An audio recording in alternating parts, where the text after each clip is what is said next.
presentation of the Oklahoma Sports Network. Other use of this telecast or any pictures, descriptions, or accounts of the game without the Oklahoma Sports Network's consent is prohibited. It may not be reproduced or retransmitted in any form, and the accounts and descriptions of this game may not be used without express written consent.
Okay, sorry for the confusion. We are here live at Rose Field, where the Midwest City Bombers are about to take on the Carl Albert Titans. Jordan Ray here, joined by Tom Carpenter.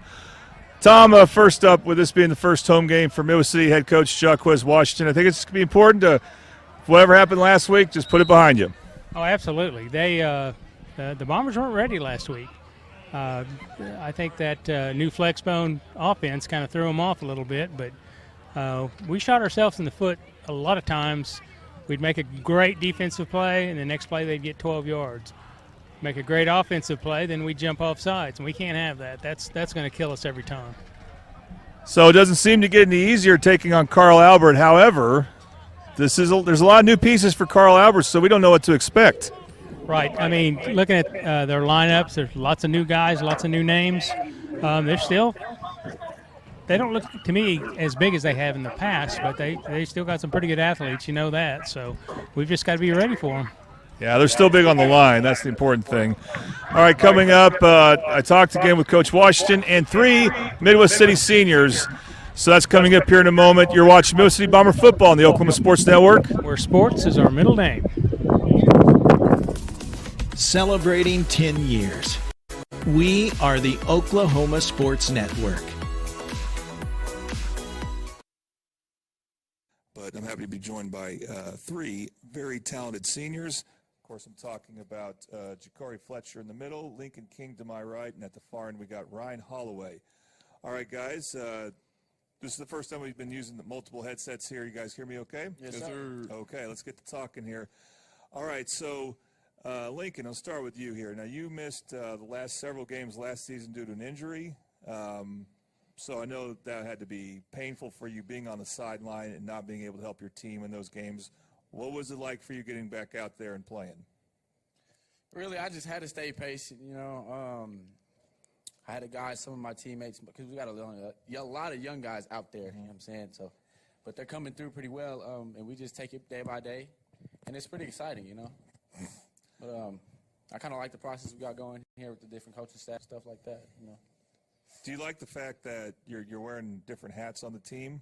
You know, we'll get to punting here later on. Ooh. But, I mean, you're playing receiver, and clearly you were the go-to guy, a wideout, but you also got a little bit of quarterback. And what was your understanding heading into the game as far as when you would play quarterback, if you would play quarterback at all, or, you know, how that would go? Well, really our plan was just to spread the ball around a little bit. You know, I had to play a couple positions, but I had to do what I do to, you know what I'm saying, to help us get little yards and, you know, move the whole offense. That's what I was helping out to do.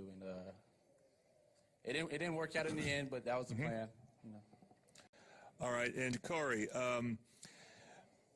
Similar question to you. I mean, I'm always interested to ask guys that play on both sides of the ball. I mean, you're listed as a starting tight end H-back, I believe, or you're in the rotation for that. Yeah, I just started practicing that like last week.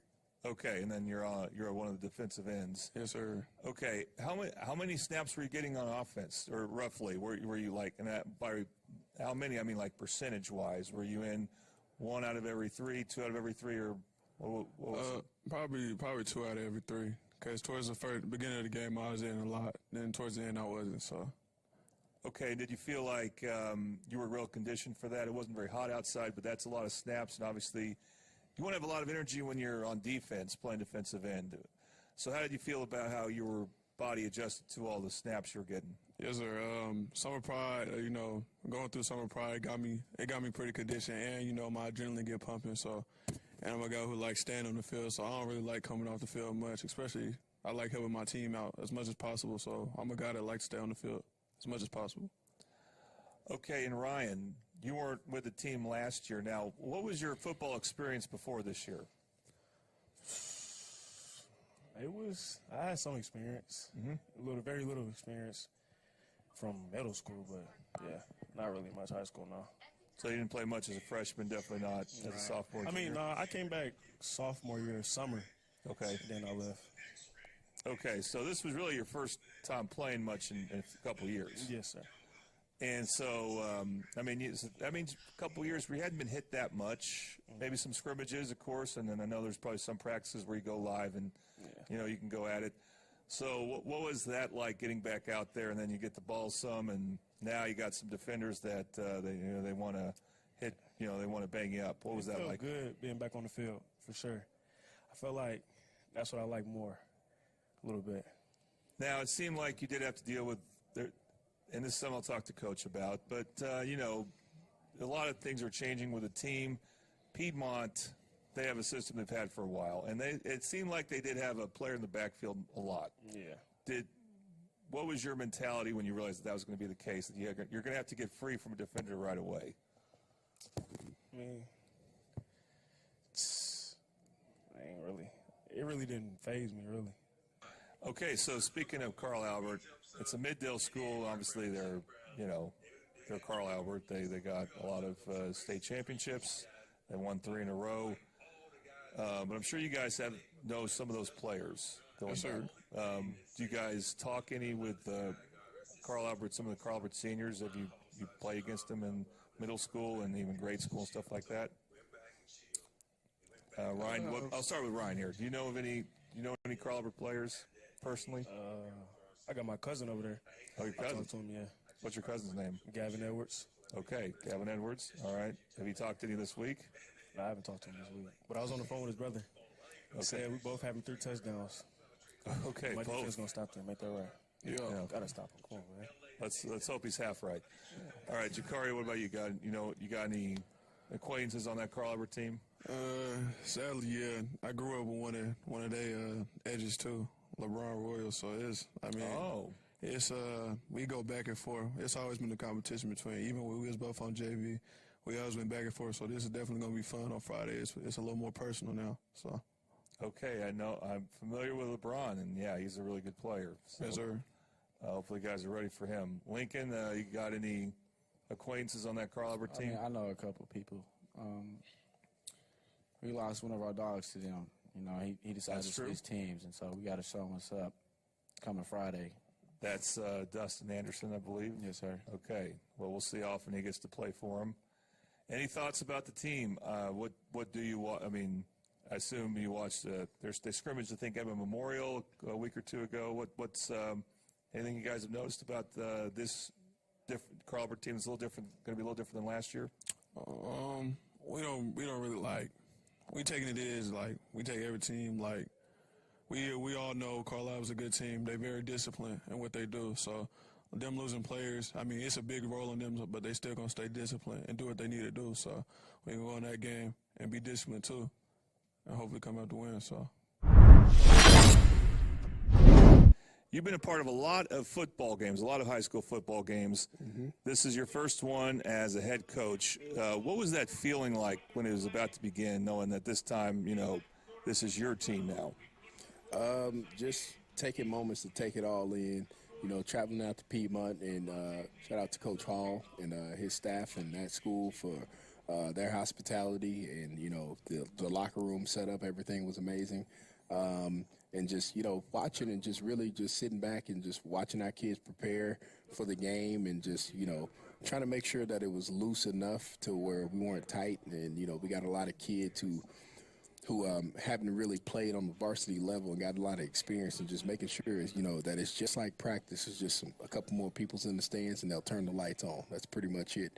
But, you know, just taking every single moment in, the talking to the refs, you know, the coin toss, you know, the flow of the pregame thing, stuff you don't think about as an assistant. You're just kind of like, all right, like, you know, we're just out there, and, you know, oh, okay, coach tells me to go over here at this time, and so we show up at this time to do, you know, Indy, and then do PAT and do punt and whatever. You know, it's kind of all, you know, scripted out on my end, and just like, okay, you know, the clock is at 37, we need to be doing something. And so, you know, then, you know, you just get the kickoff, and, you know, you just the anticipation of, first of all, the first football game of a season in general, and then just like, oh, you know, we need a timeout. That's my job. And so, you know, just, you know, the small things and enjoying it. You know, the result didn't go how we wanted it to, but, you know, that happens. It's football. You win some, you lose some, and it's just about the lessons that you learn. Yeah, so you mentioned some things that you may not have thought about as an assistant coach, like given the pregame talk. Did you know, like, okay, you want to be a good motivational talk, or do you want to keep it simple? I mean, what was your mentality there? The main thing is, like I said, like I just talked about, we had a lot of guys who were antsy and anxious, hadn't played a lot of snaps, really just trying to relax them and calm them down and understand they're going to make mistakes. It's about the next play. You know, so what now what, whether it's a good play or a bad play, so we can get focused on playing one play at a time. You know, it wasn't a rah-rah speech. They're rah-rah'd enough. It wasn't a, you know, it was just trying to get them to shift their focus into just, you know, the moment, winning each little moment in a game. The game is comprised of, that game in particular was 152 snaps of who can execute one of those 152 at a time. And, you know, obviously that got away from us, but, you know, that's what I want to focus on. That's what I'm going to talk about on a daily basis. All right, and you also mentioned coin toss. Do you have a philosophy about what you prefer? I didn't see who won the coin toss. I just know we got the ball first. And did you usually have a preference on the road, which side of the field you defend, or all that? And it depends. You know, the wind, everything goes into a factor on deciding on what we're going to do with a coin toss. I wanted to start that game fast offensively, so I wanted to take the ball if we won the coin toss and go ahead and, you know, let's go put it on tape and let's go get up or strike up the band early. And so it all depends on, you know, if the weather's bad, you know, whether I want to, you know, focus more on fielding the ball with the weather and all those things. So it's just a little bit of, I don't have a hard stance like we're going to kick the ball off and that's what we're going to do. So, you know, for that game, I felt like we wanted to start with the offense and start fast. And we moved the ball a little bit that first drive, then shot ourselves in the foot and had to punt. But, you know, it's what it is, what it is. Well, on defense, I thought, especially after a couple possessions, you guys started to defend their inside run effectively at times. Now, at times they got a good gain, but at other times you tackled them for no gain or maybe a loss. But when they got to the outside, that's where, you know, they started to get big chunks of yards. What do you think was the difference there in how you're able to be better in the middle than maybe versus the outside? I think it was each play of just a guy or two just doing their job each play. And when you sit back and look at it, and it's just like that offense could get your eyes to have wandering eyes. You know, when you get hit on a rocket toss the first play and it goes for a touchdown because of a misalignment, now, you know, your inside guys are like, you know what, I'm going to stop the toss plays. And then they hit you with the dive. And then they start hitting you with the dive. And the DBs and the perimeter guys are like, you know what, I'm going to stop the dive. And nope, now they hit you with a toss. Of just understanding that we're not playing 7-on-7 football. We're not playing backyard football. Each one guy has an assignment each play, and it's up to them to fulfill that assignment to the best of their abilities. And Piedmont is a team that will expose that. If there's one guy who's not covering the dive, and there's one guy who's supposed to be on the quarterback that's not on the quarterback, and another guy that's committed to the pitch, and you're not taking care of the pitch, you know, you're going to be in for a long game. And it was just it was amazing to see. You know, it was a teachable moment to where, you know, you can go 1st and 10, we get a stop on one play, and then 2nd and 10, they run the same play, and one guy commits to doing somebody else's assignment, and then now, you know, that's a 12-yard gain. And then you go back to that same formation the next play, and you get a stop. You know, so it's literally just like they test your eye discipline and your assignment discipline. Yeah. And I was curious about your defensive philosophy, at least what you can say about it, because when you sent me a depth chart, it was defense, 4 defensive linemen, 2 linebackers, and then your normal secondary positions plus a nickel back. Now, that may be splitting hairs because, you know, you can move players around and they can be more of a linebacker or more of a whatever, wherever you put them. So, but what's the basic philosophy with that type of alignment? We went in there to try to show them a 3-down front, and, you know, that way we had a little more speed on the perimeter to play the quarterback. Okay. And try to keep everything to where we were going to set edges, which we did not do a good job of. But, you know, that was the philosophy going in that game. As far as presenting them that picture, I've seen them struggle in the past with pictures like that. But kudos to them. They were well coached. They did a good job. And it's just up to us as a staff and myself to keep coaching our guys and getting them to the point to where we can have all our bullets in the chamber. Offensively, it did seem like a problem was they consistently had a guy in the backfield pretty quickly. Do you feel like that's fixable? Yeah, and like I said, there were at one point in time when you looked up, there were 2 freshmen and a sophomore out there. With, right. You know, once Dunn went down, Cochran. That was a big one. We had 2 freshmen out there, a sophomore, a junior, and I'm trying to think if we had a senior out there. And this is a lot of kids who hadn't played big-time 5A ball, you know. And so, you know, it's you know, there's one thing to show a kid until you have to experience it. And, you know, just being out there on that island and giving up a play and then getting your head down and, you know, they find a guy they feel like they want to target and start pressuring. It's going to be a learning curve. You know, I think the kids we got out there can do it. They have the ability to do it. You know, it's just about continuing to coach them to have some tools in their belt, you know, some technical tools in their belt in order to get it done. Injury-wise, I mean, I know you don't want to go into much detail about that, but you did have some players down. Do you feel like, you know, or was it some cramping or what? Or will you have were you guys hit hard with injuries besides Dom? We came out of the game pretty good. I mean, Okay. some bumps and bruises. Like I said, we got a bunch of puppies out there. That's right. So, you know, there's a little difference from playing a big-time 6A, 5A football game than it is middle school and 9th grade. I mean, there's some hitting going on. There's some collisions on both ends. And so, you know, there's some small bumps and bruises, but we're all good to go. So you get Labor Day, where no school, but you get to practice.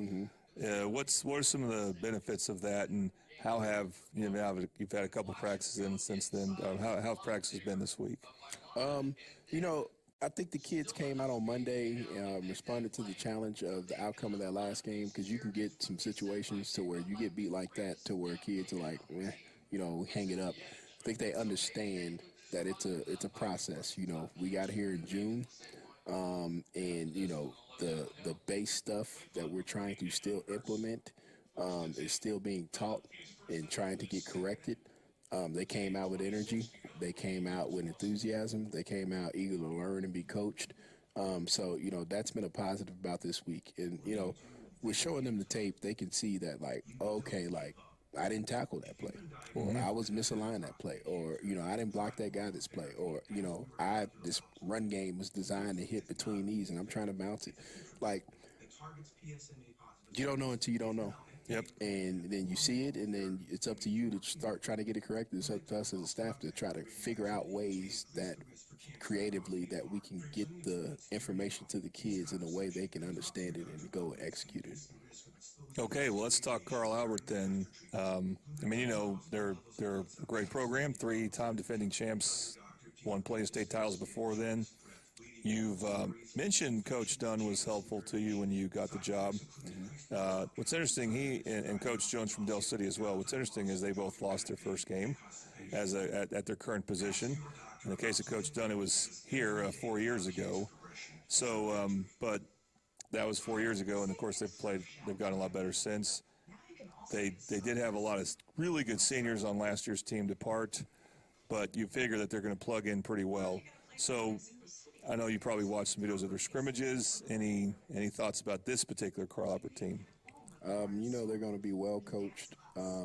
They're going to be a competitive team. It doesn't matter, really. Once you get to programs who are accustomed to winning and have a winning tradition, like each kid that's coming up through the pipeline is going to understand what it takes to win, is going to be committed to do what it takes to win. So we're going to have our hands full, just like we did last week. And it's up to us to respond and do what we're coached to do. And, as coaches, is putting our kids in the position to be successful.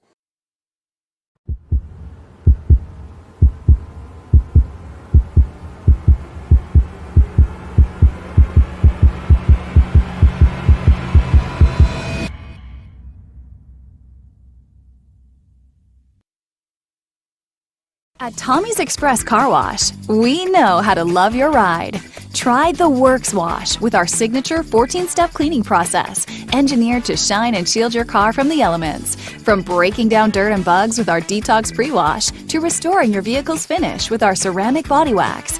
Give your car the best with our Top Wash. Then complete the clean with free vacuums and mat washers. Download our app and get your first 30 days of the works for free. Tommy's Express. Love your ride.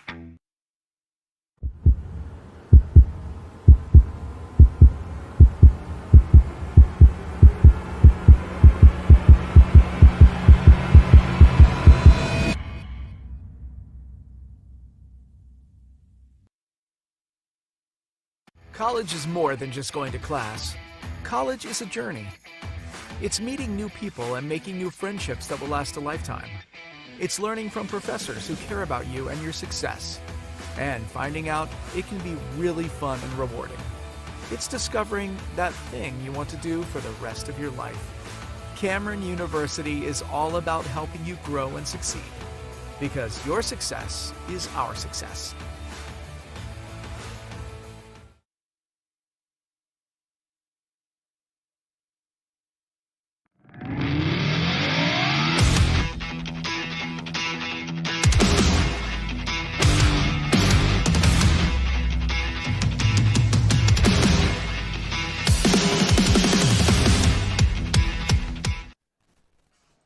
All right, welcome back to Midwest City Football on the Oklahoma Sports Network. Jordan Ray, Tom Carpenter here as the Bombers and Titans are about to renew their rivalry. And this countdown to kickoff is brought to you by the Barbers Market in Midwest City. Family-owned, family-friendly, and full of great vibes here to serve the community and surrounding areas. Located at 700 South Air Depot Boulevard, Unit D in Midwest City. Come and experience greatness. That is the Barbers Market. Okay, well, we're back to showing graphics. We didn't know if we'd get to do that, but thankfully Caitlin Normore, a former intern, is back at it. So we want to first look at Coach Washington again, just to put it on visual here.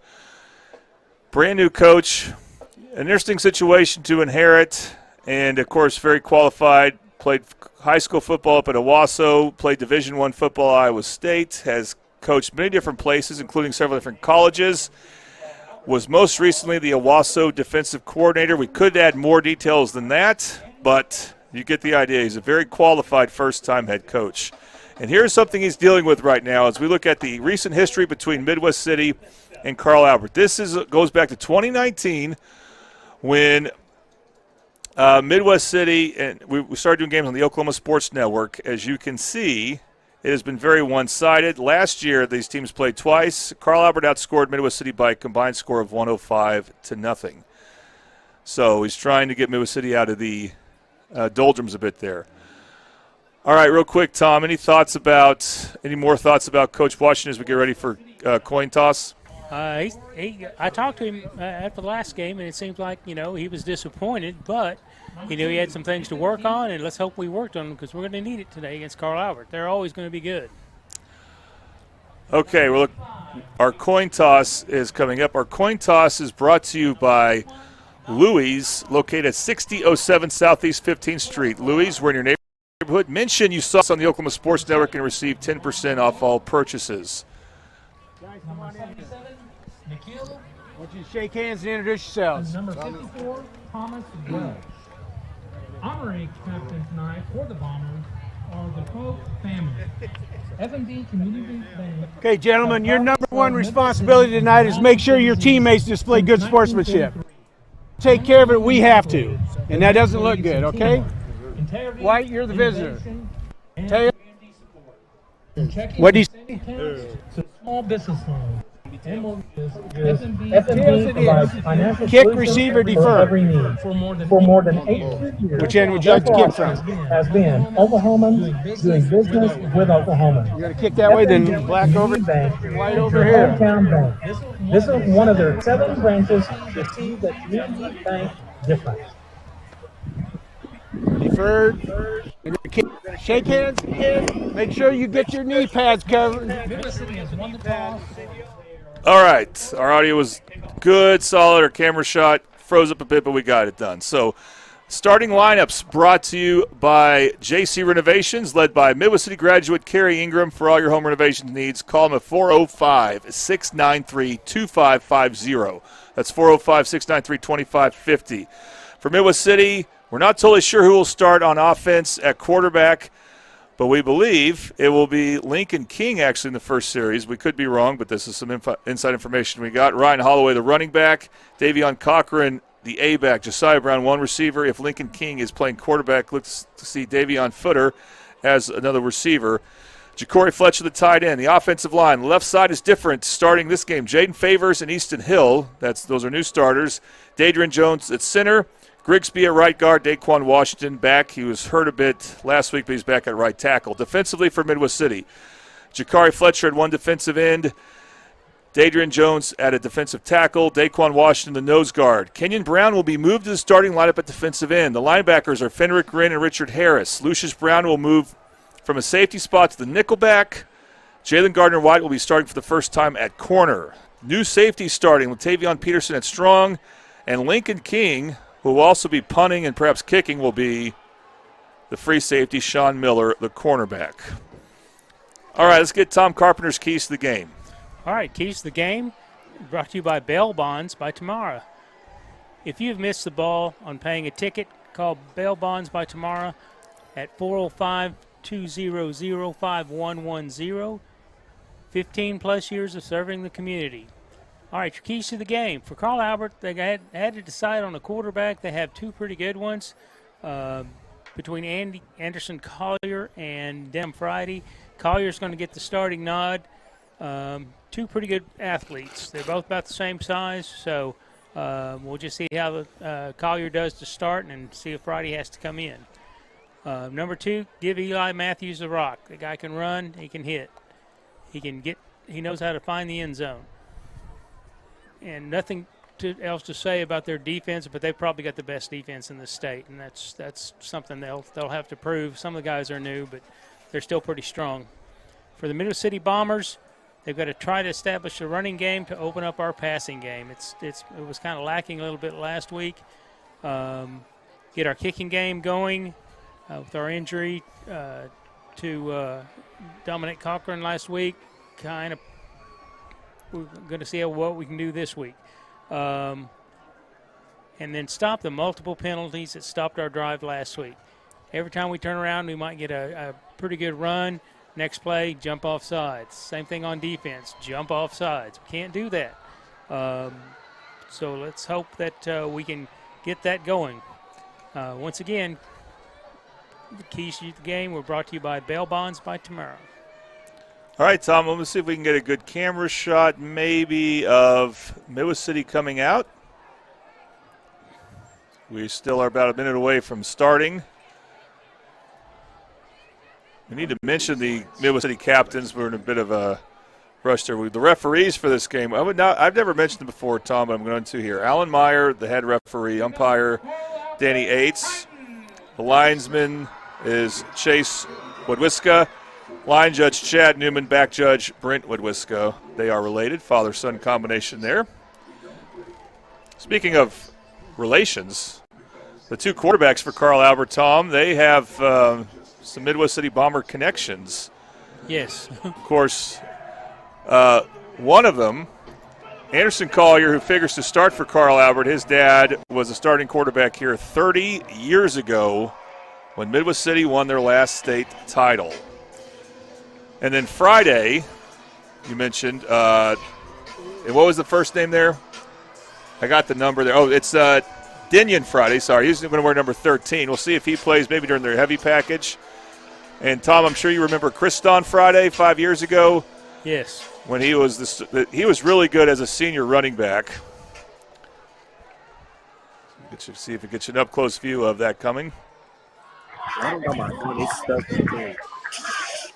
Midwest City about to come out. Carl Albert will first, but they are coming out right now. So we're about to see the Bombers step out in the field in the home debut of Coach Jacques Washington, the new Midwest City Bomber head coach. But anyway, Look Tom, at Jacory. I do remember Jacory ready, boy. Friday, Look at Jacory. really good on the last You Midwest ready, City Jacory, team ready, man. that won playoff games. And so kind of brings back some memories hearing of another Friday playing in this matchup, this being Denim Friday for Carl Albert. Yeah, that's been a while, but yeah, I do remember the name. Here come the Bombers.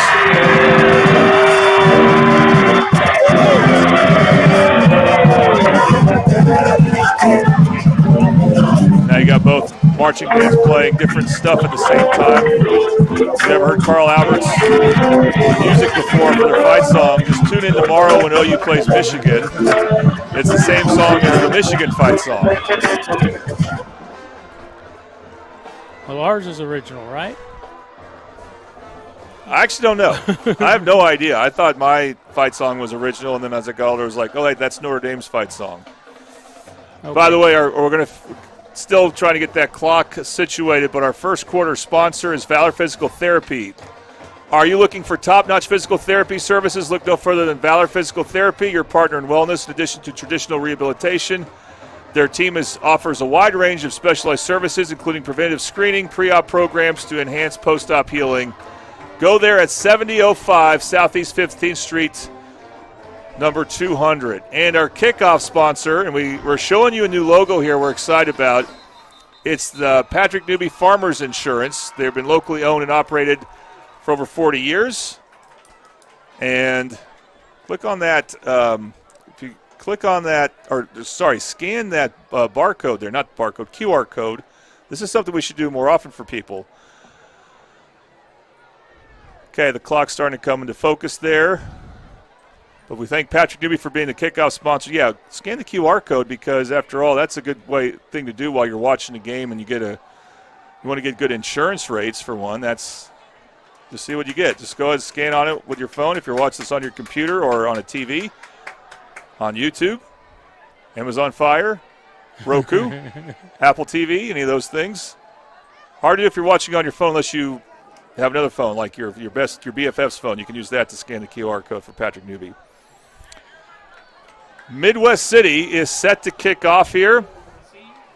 We're going to see, does Carl Albert, they lost a lot of great speed players from last year, so many. They are pretty new at those positions. Midwest City received the kickoff against Piedmont. But they're going to kick off to start out here. Noah Sharp is kicking for Midwest City. Let's see if he tries to angle it. He kicks it short. It's fielded at the 31, returned by Dumbman for Carl Albert. He will get marked out of bounds. Refs coming up to the 38-yard line. So, Tom, obviously you'd rather have Dominique Cochran out there, so I don't know how you feel about that field position, but well, we got to do what we got to do here. It depends on what we can do this first set of downs. If we force them to punt, that would be awesome. Yeah, in the two games against Carl Albert last year, there were no stops, no turnovers forced, No punts, I don't believe, in any of them. Anderson Collier, playing on the same field as Dad, had success on. Hands it off to Elijah Matthews. This is good team pursuit, but Matthews is able to turn the corner and gain something. Now, Tom, you called him Eli Matthews. If that, I don't know if that's the name you knew him by. I always thought it was called Elijah. That is his official name, but maybe he shortened it. I don't know. I got that off of something online. It might be right. He may go by Eli by short. But Elijah is his proper name, so I'll play it safe. We'll just call him Matthews. Yeah, Matthews with a handoff. He actually was able to turn that corner, gain about 5. So it was actually a good first down run for the Titans. Second down. They throw it short. Pass is caught, and what a stiff arm there by number 2 for Carl Albert. That's Jackson Webster, and he's a strong guy. He was one of the speed players that's returning from last year, and he gives the Titans a first down. I've seen him mostly on the basketball courts when I realized how strong Jackson Webster is. He played on the team last year, and you could tell he's thickly built. So a stiff arm from him will be tough. Now we're at midfield. 1st and 10, as you saw the first throw completed by Collier. High snap, throws it short, and again they got the short passing game going. Got to get some coverage on him. Got to get some pressure. With the bad snap, we ought to have somebody back there on him. That's Makari Johnson. They're going to probably keep doing that till Midwest City tries to take it away, and then Carlbert might look to go deep. As they are also spreading out Midwest City, they got trips to the left, a receiver to the right. Matthews in the backfield with Collier. Good snap there. It's Matthews. He's got plenty of room on the right side, and Matthews gets inside the 20 before he gets hit hard out of bounds.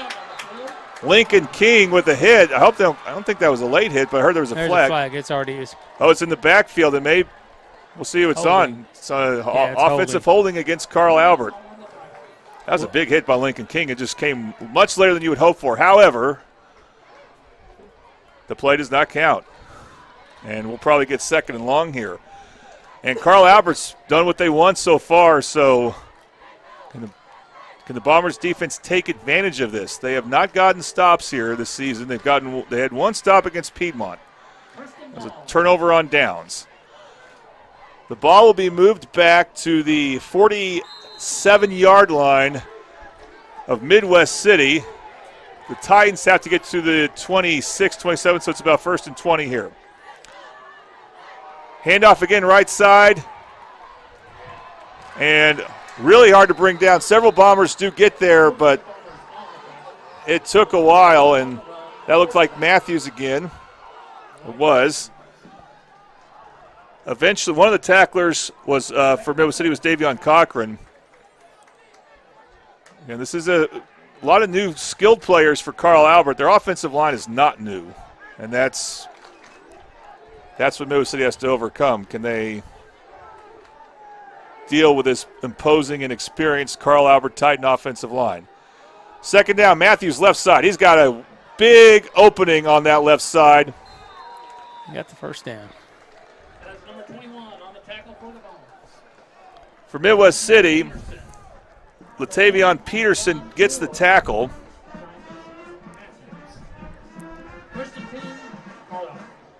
And it's a first down for Carl Albert. Again, you had 1st and 20, Tom, and the Bombers give it up in 2 plays. Yeah, we got to clean that up a little bit. You got to be keen on Matthews. You know he's going to get the rock. Again, they've been vulnerable on the outside as Midwest City. Another high snap. Throw it short. That's caught by Webster. Webster gets brought down. Lincoln King with a tackle. On the reception. But it's a good first down play for Carl Albert. It's going to be 2nd and short.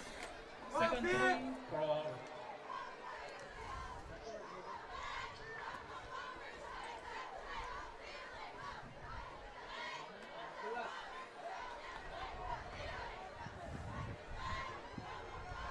So red zone opportunity for Carl Albert. And they are dicing up the Bombers right now. Haven't had to throw deep yet. They'll throw it short again. And that will be close to another Titan first down. It was caught by Makari Johnson and got out of bounds near the 10-yard line, but it is going to be another Titan first down. They have not faced a third down yet. It's not first and goal, it's 1st and 10 at the 11.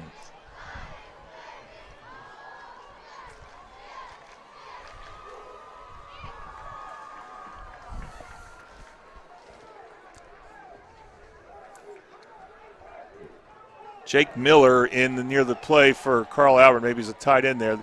They are going to throw a fade. A lot of contact, and it's incomplete. And that's the best defensive play so far for Midwest City. It's going to bring up 2nd down and 10. Miller on the coverage. Use that shot some between plays. It wasn't a real crisp pass. It was kind of floated up there, and this one might be asking for trouble. Well, that was the first time Anderson Collier threw the ball somewhat down the field. Not too deep, but he's only thrown it short so far. It's all he's needed to do. Here's Matthews. Good and tackle. That's the best they've done against Matthews. They starting to get close to the line there. Iowa City, that's Sean Miller with a tackle. So we got 3rd down. Titans need to get to the 1 to get a first down. It's the first 3rd down they've had. It's it's at the 9-yard line about, so we got about 8 yards to go for Carl Albert. And they have a brand new kicker. We'll see if Midwest City can force Carl Albert head coach Mike doesn't even make that decision. And we got whistles blow, no play here. We may have a Midwest City timeout. We do. So we'll take a quick break. You are watching Midwest City Bomber football on the Oklahoma Sports Network. Celebrating 10 years. We are the Oklahoma Sports Network. At Tommy's Express Car Wash, we know how to love your ride. Try the Works Wash with our signature 14-step cleaning process, engineered to shine and shield your car from the elements. From breaking down dirt and bugs with our Detox Pre-Wash to restoring your vehicle's finish with our ceramic body wax. Give your car the best with our Top Wash. Then complete the clean with free vacuums and mat washers. Download our app and get your first 30 days of the Works for free. Tommy's Express. Love your ride.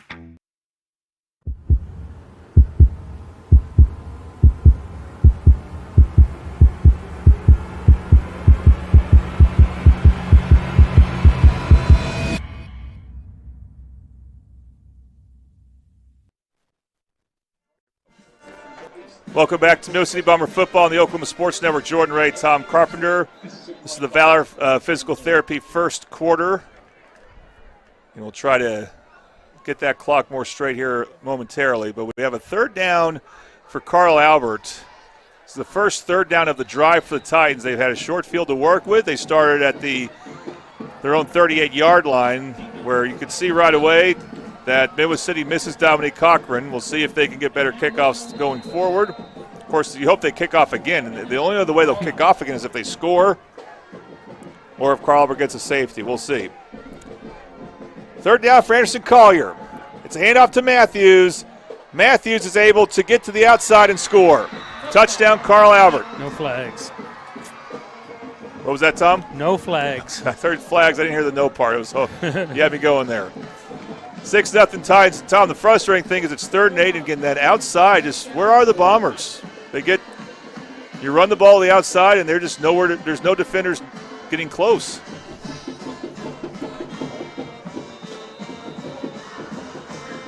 Jake Farley, son of the special teams coach, is the holder for Carl Albert. Bit of a low snap. Kick is up, and it's good. That's number 39, Kian Floranda, for Carl Albert. It's 7-0 Titans lead the Bombers on the Oklahoma Sports Network.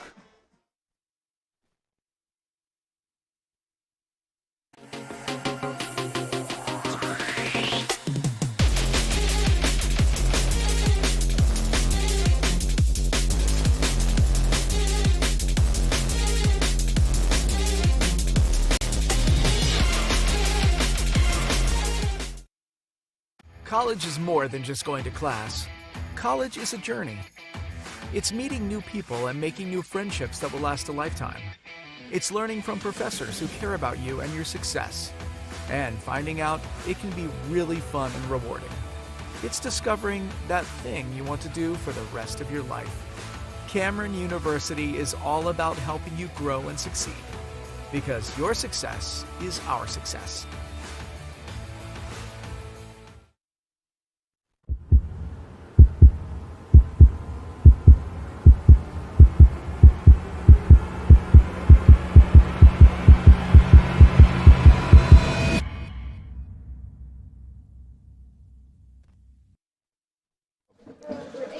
Welcome back to Mississippi Bomber football on the Oklahoma Sports Network. Here is already another kickoff brought to you by Patrick Newby Farmers Insurance. Scan the QR code to get some great deals for Patrick Newby. The phone number to call is 405-733-7671. And this will be the first time Carl Albert kicks off to Midwest City. Floranda, I love that last name. You don't need to even call him by his first name, just Floranda. Who made the extra point for the Titans, will also kick off. Again, they no longer have Ethan Spiewak. He was a great kicker. Yes, he was. Back for Midwest City is Ryan Holloway. He'll actually be fielded. Getting out to the 21, I believe that was Lincoln King. All right, Tom, how about that scoring drive? That was a 10-play, 62-yard drive, capped off by a Matthews 9-yard TD run. Extra point was good. It's 7-0 Titans. Brought to you by Madison's Country Cooking. How could I forget? We ate there tonight. It was awesome.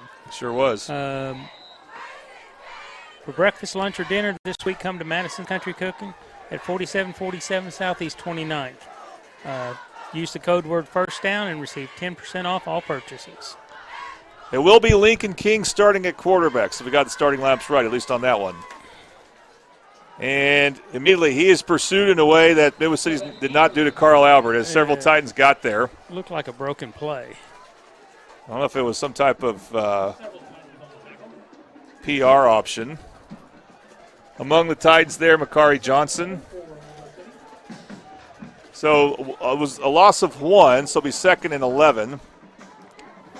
And the only problem with Lincoln King throwing is he doesn't have Lincoln King as a receiver to throw it to. That would be a nice trick. Yeah, that was the problem with JoJo at quarterback last year once Lincoln King got hurt.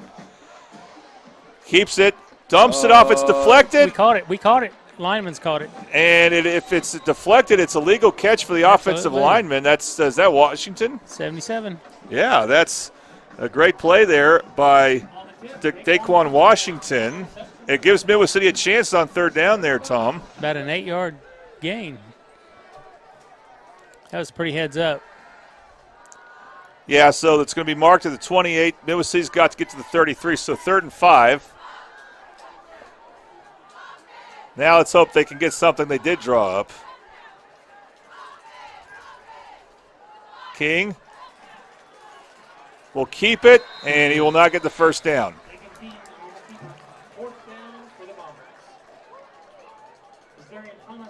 Darian Thomas is a really good athlete. Again, one of those, I saw him play basketball. He's a tough guy to block. Number 7, LeBron Royal, he got in there too. Yeah, he's really good. The defensive line for Carl Albert is also very experienced. Now, the other positions are not so much, but it may not matter tonight. Lincoln King, who's been a return man, he's played safety and quarterback, will now punt. And we had motion. He's going to set Midwest City back 5 yards, so we'll do it again on 4th down. And he's a threat, is Lincoln King, to fake. I don't think that was going to happen even before that penalty was called. No. But if you're going to do it, you would do it when it's 4th and maybe shorter than 10. Now it's going to be 4th and exactly 10.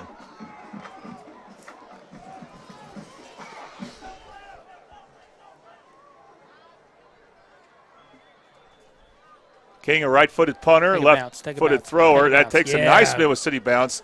It gets past the Carl Albert return man, Jackson Webster. Actually, is a decent punt, all things considered, rolling out to about the 31-yard line where Carl Albert will have their second possession.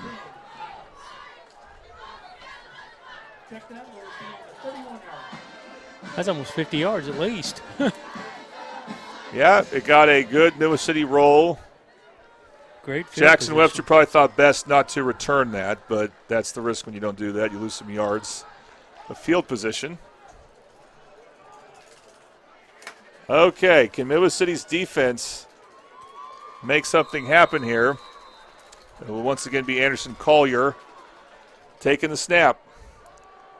Hands it off. It's Elijah Matthews again. He's got a lot of momentum, and he just surges ahead for a first, or close to a first down, about a 9-yard gain. New Matthews is tough. He's showing it here. Davion Cochran, the tackle.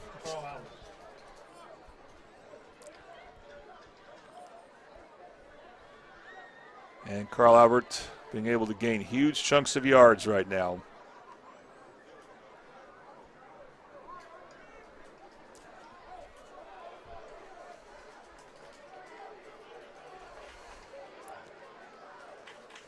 Matthews going for the first down. He'll get the first down. And then some.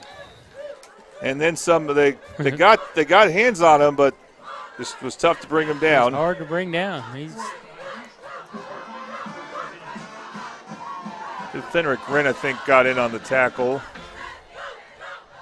And once again, Carl Albert will have the ball right at midfield for a first down. They did also last drive. They had snapped the ball from the 50-yard line exactly.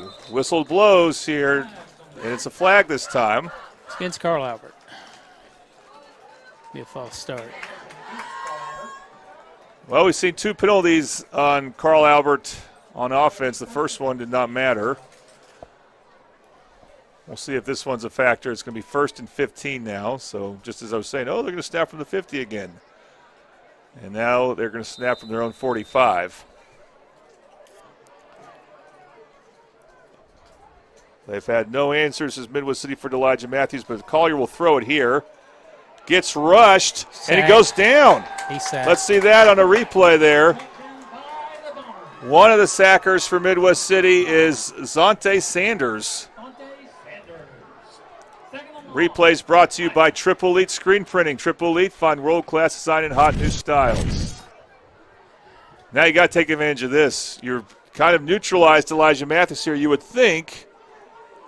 But still only 2nd down. I wouldn't be surprised if he gets the ball here. No, he will not. Collier will try to throw it. It's a screen pass, and that's dropped. The pass was intended for number 6, Austin Johnson. And again, another Carl Albert player I've seen play another sport, hit that other one being basketball. And he could dunk pretty easily. He's a good athlete, but didn't have good hands on that play.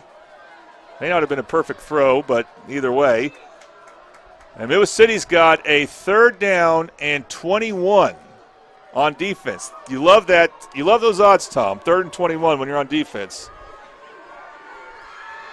And this may be the first time we see Anderson Collier really go deep. Yeah, we'll see what he can do. Well, coach is upset about something. He's under pressure. Throws it deep. Has a man. That was offensive pass interference. And it's caught. What a catch. That was offensive pass interference. Elijah Matthews, the running back, playing wide receiver.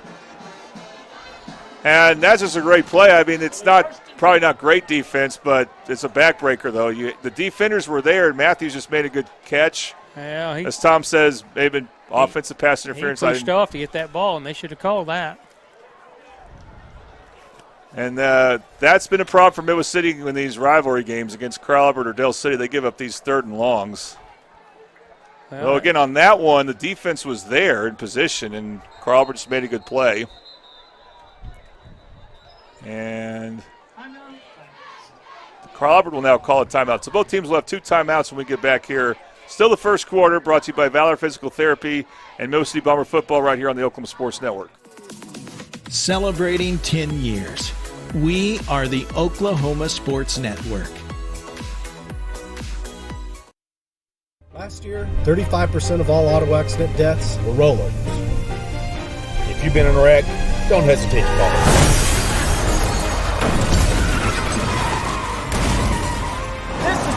our number in your phone. This could be you! When you call our firm, you're going to get one of us, not some paralegal or office manager. Most lawyers, they take more money than their clients. Most of the time, a lot more. We don't, and we guarantee it.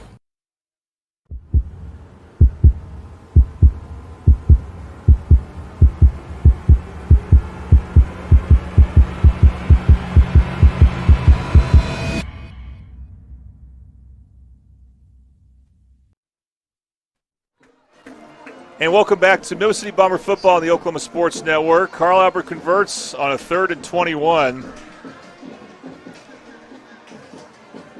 Middle City's defense actually was looking good at times there, but now Carl Albert is able to run the ball again, and that's been the tough part. As Elijah Matthews has been tremendous, and that includes as a receiver making a contested catch. Now he'll be in the backfield. I'd be surprised if he doesn't get this ball here. He'll shift to Collier's right. And he will get the ball. He'll get to the outside, and Elijah Matthews will get inside the 5. Short.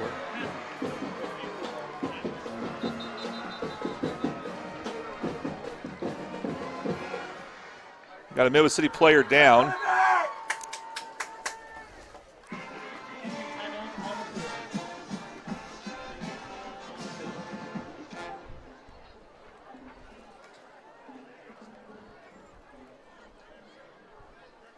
Lincoln King is not the injured player. He's trying to help the injured player. Him and Jacory both are trying to help him, and whoever it is.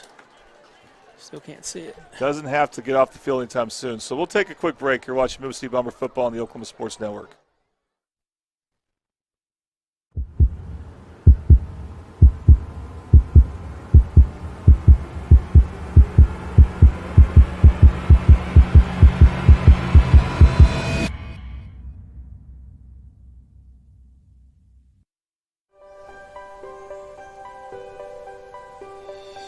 If you've lived in Oklahoma long enough, you'll know that we get extreme weather.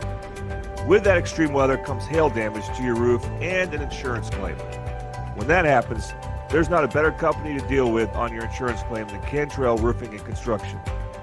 Since 1987, Cantrell Roofing and Construction has proven to be the best in the business, and always remember, got hail? Call Cantrell. Call them at 405-642-8558.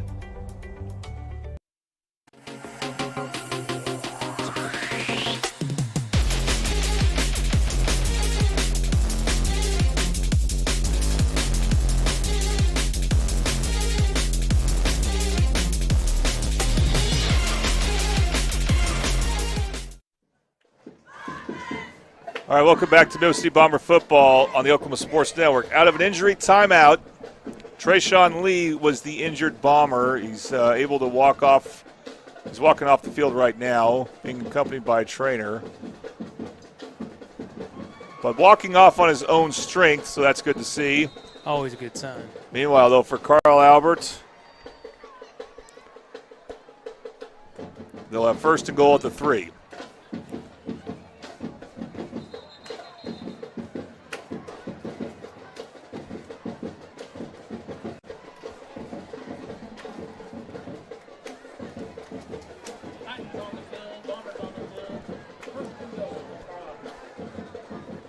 First and goal, and Elijah Matthews will basically run the quarterback out of the heavy package. And it's an encroachment on Midwest City, so it's a dead ball offsides. It's not going to be a lot of penalty yards there.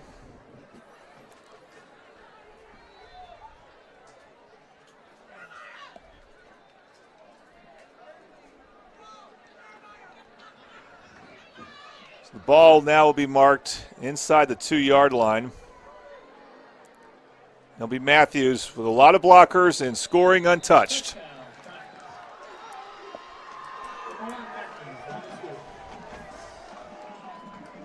Another touchdown for Carl Albert makes it 13-0. And again, that you had a 3rd and 21, and got to give Elijah Matthews credit for making that catch, but you wish somehow it could have been knocked down. And once again, the defense gives up a touchdown.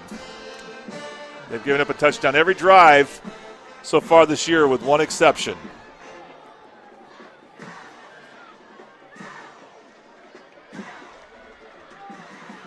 And Jake Farley to hold. Late sub there for Carl Albert, but they have time.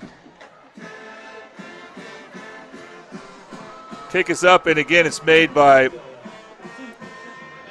number 39 for Carl Albert. That is Flo Randa, and he'll be kicking off here in a moment. You're watching Midwest City Bomber football on the Oklahoma Sports Network. Celebrating 10 years. We are the Oklahoma Sports Network. Loading onto our conveyor belt is incredibly low stress and easy. The conveyor belt can fit vehicles up to 96 inches wide, so even dually trucks can fit. As you approach the tunnel, use the large red balls as a visual to guide you onto the belt. Slow your vehicle down and follow the prompts on the screen. No more worrying about damaging your rims and tires with an old-fashioned chain and pulley system. Try it out and love your ride.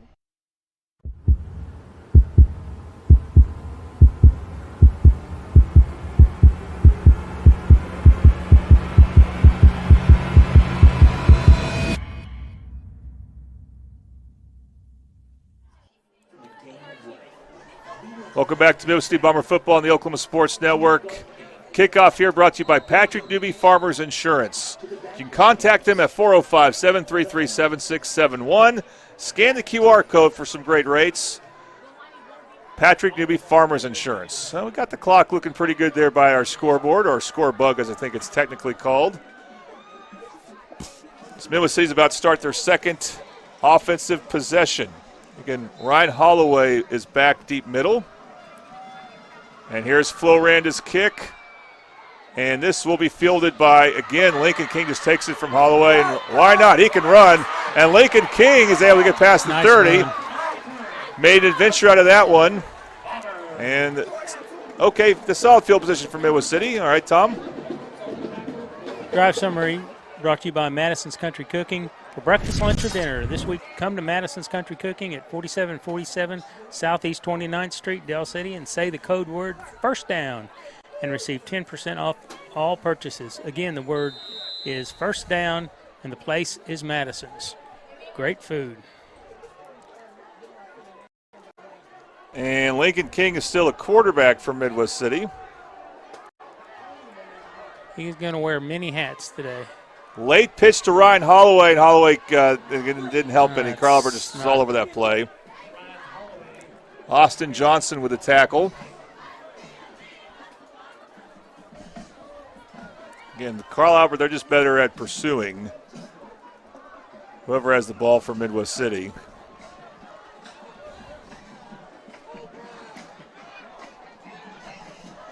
So it'll be second and long. Bombers lost about 6 on that play. Yeah, that was not a well-designed play. King over the middle. Pass deflected and picked off. 17 had That's Bo Davis, who is not related to Caden Davis, but he looked like it. Aiden Sutton, the intended receiver. He probably could have caught it, Tom. And he should have had it. And that's just more tough breaks. Yep.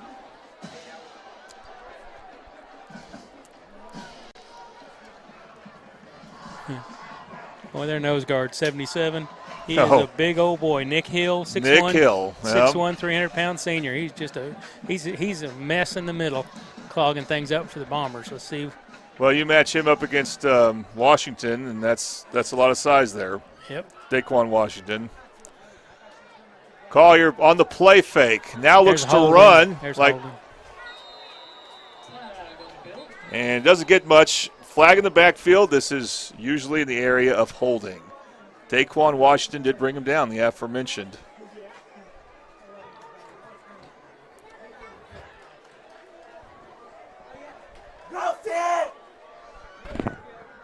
God. Hey, slow down. They ain't got no faith. They playing with like. All right, we're starting to use this field camera we have by Maya Hodge. Thank you, Maya. We'll go back to our regular camera shot. First and long. Keeper for Collier. This is the first time we've seen him run with it. He gets upended inside the 40, but a good run for him. About 10 yards back. Jalen Gardner-White with the upheaval there. He'll be 2nd and 9. Ball marked at the 35-yard line of Midwest City. So we're under a minute to go until the second quarter. Another tough quarter of football for the Bombers.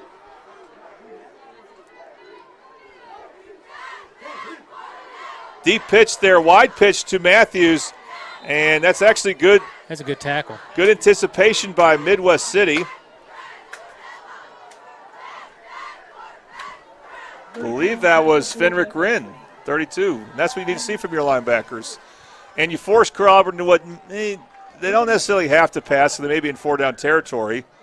And they're going to let the quarter wind down, but you may take away the run here. We'll see what they do when we come back here.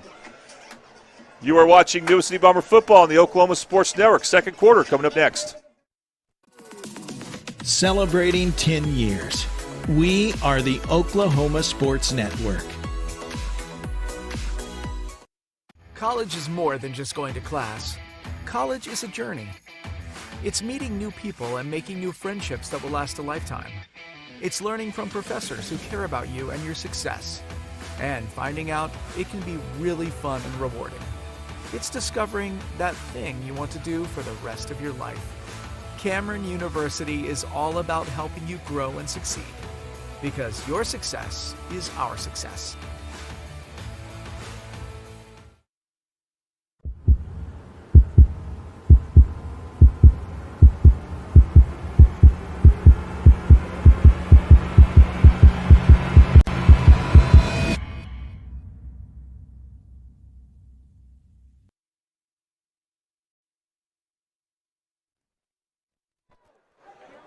All right, welcome back to Midwest City Bomber football on the Oklahoma Sports Network. Now, this second quarter is going to be brought to you by Tooney Buys Houses. Tooney Buys Houses. We buy and renovate homes. We also lease and own or finance homes throughout the state of Oklahoma. Call them at 405-931-3046.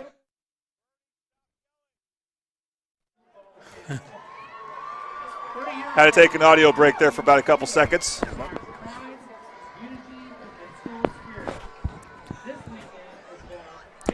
Bernie, move the camera over.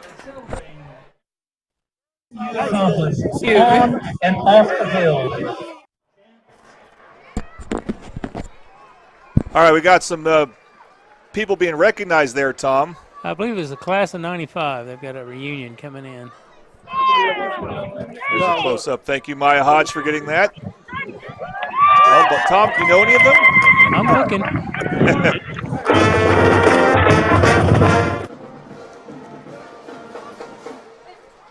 All right, well, one-sided quarter for Carl Albert. Now, maybe Midwest City, again, you got to take any victory you can get. And if you can force a 4th down, unless maybe it's 4th and inches, then, you know, you've given yourself something that, hey, you give yourself a position to get a stop.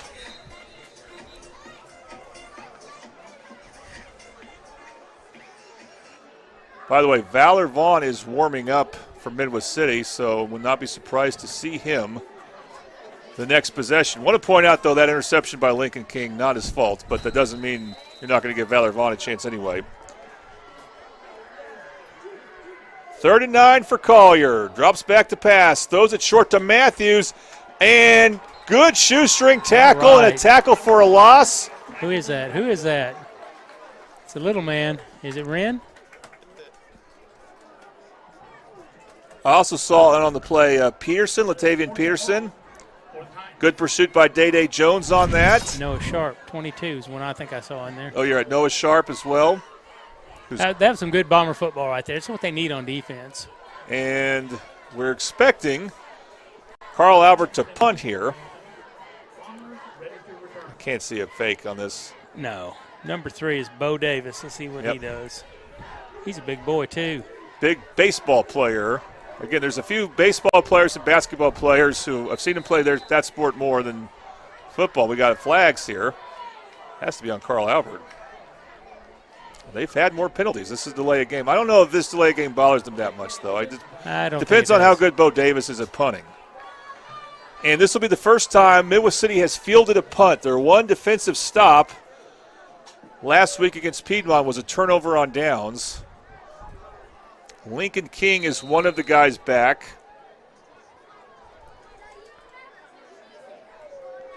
I believe Cochran, Davion Cochran is also back.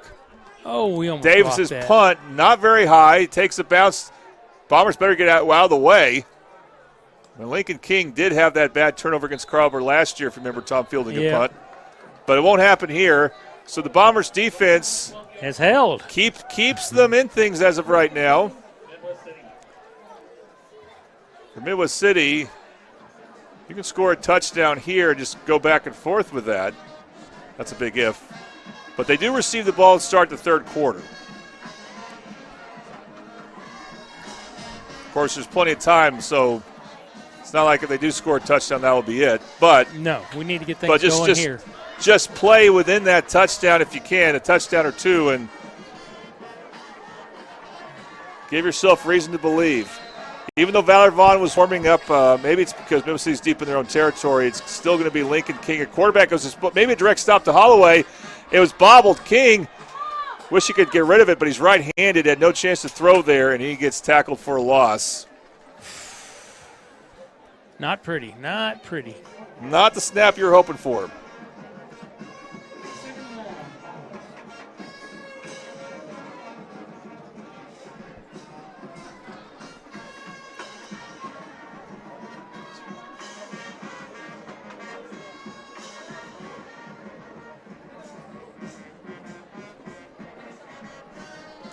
All right, so second down coming up.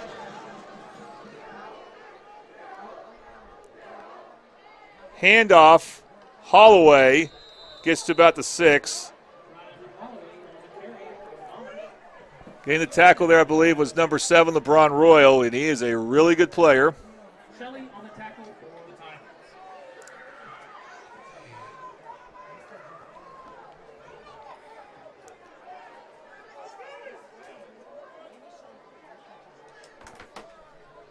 So third down in about 15.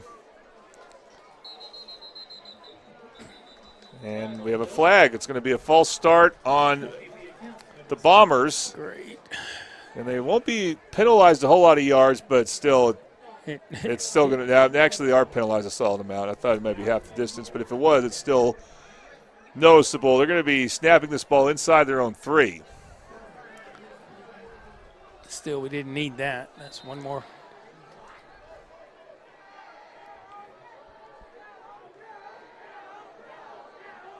King from his own end zone fires it, and again, it's off the hands of a player. See, was that Sutton again? I believe that was Caleb Stevens. They're not. The ball's hitting them. They're just not wrapping it up, and they're knocking it up in the air, and that's just too dangerous, especially down here. Now we've had 2 drops. That one could have been intercepted. It was not. The first drop was intercepted. And Lincoln King will need to get this off in a hurry, but he's still, again, wearing all those hats for Midwest City. That includes that of punting. And he gets the punt off quickly. Get a bounce. But it takes a Carlbert bounce. Go get it. It will just be inside the 20. He rushed it. Not a good punt. Even not by Lincoln King standards. And now Carl Albert will have the ball in the red zone. 1st and 10.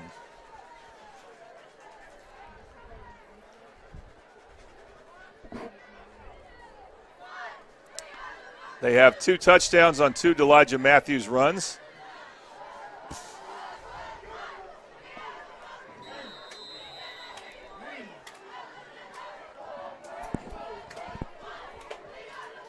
New running back in for Carl Albert. It's Tylen Simmons who will get the handoff. He is quick. And he moves his feet. There's a flag thrown. We'll see if it's more offensive holding or maybe a face mask. He got gang tackled in the solid gain. Bombers are clapping, so it must be against Carl Albert. Well, that's one thing I'm surprised because Carl Albert has an experienced offensive line, but they've had some holding penalties. Now, they've been neutralized for the most part by big gains for the Titans, but the last penalty, I think, was not before that one.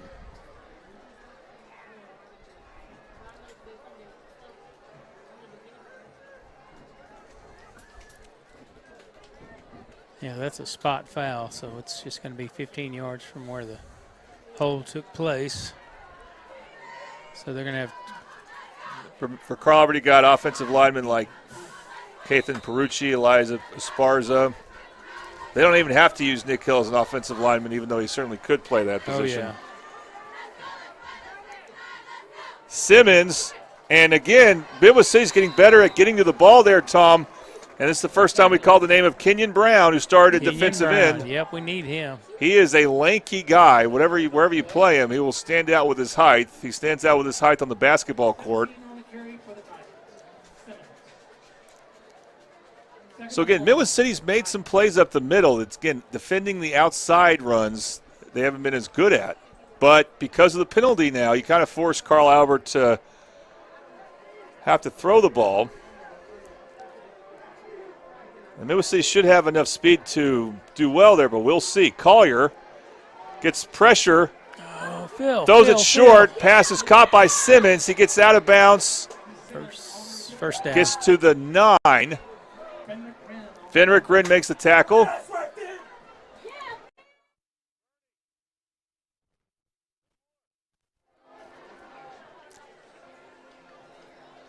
So again, you had second and long there, and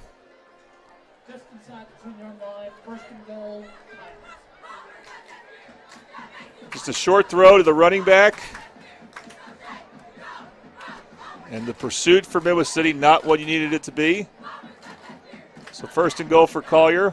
Bit of a high snap, but he gets it fine. Simmons, the run, right up the middle. Touchdown. And he scores. Right up the left middle there. And Carl Albert will now go up 20-0.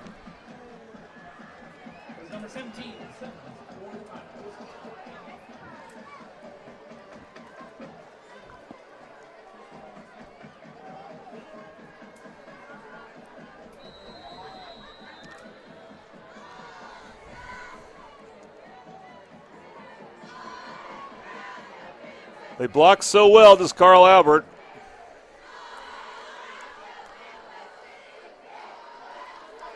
Floranda to kick. And he makes another extra point. It's 21-0, Titans of the Bombers on the Oklahoma Sports Network. Celebrating 10 years. We are the Oklahoma Sports Network.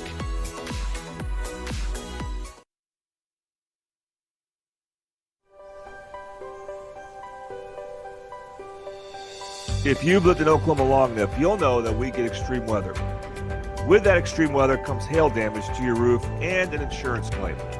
When that happens, there's not a better company to deal with on your insurance claim than Cantrell Roofing and Construction.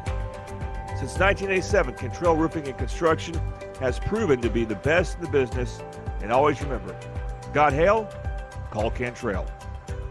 Call them at 405-642-8558.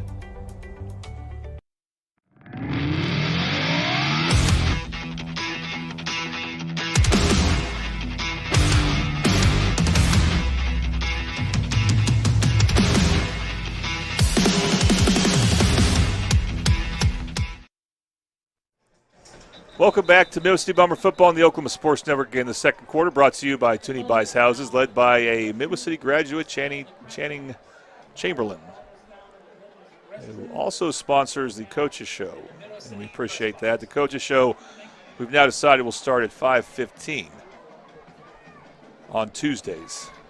And no matter what happens in these games, I enjoy talking to Coach Washington and the players. As we're going to have kickoff once again brought to you by Patrick Newby, Farmers Insurance, Scan the QR code for some great discount opportunities and call them at 405-733-7671. Kickoff should be going out of bounds, way out of bounds, well short of the end zone, so this will be a penalty on Carl Albert. They've had more penalties without a doubt. That looked like one of my golf drives. Yeah. Tom, how about that last scoring drive? Wasn't a long one. Wasn't a long one. Just 20 yards, 4 plays. Simmons taking the ball in for 9-yard TD run. And Florenda, I like that name too. Florenda makes the kick. It's 21-0 Titans. Yeah, it just flows. Florenda flows. Anyway.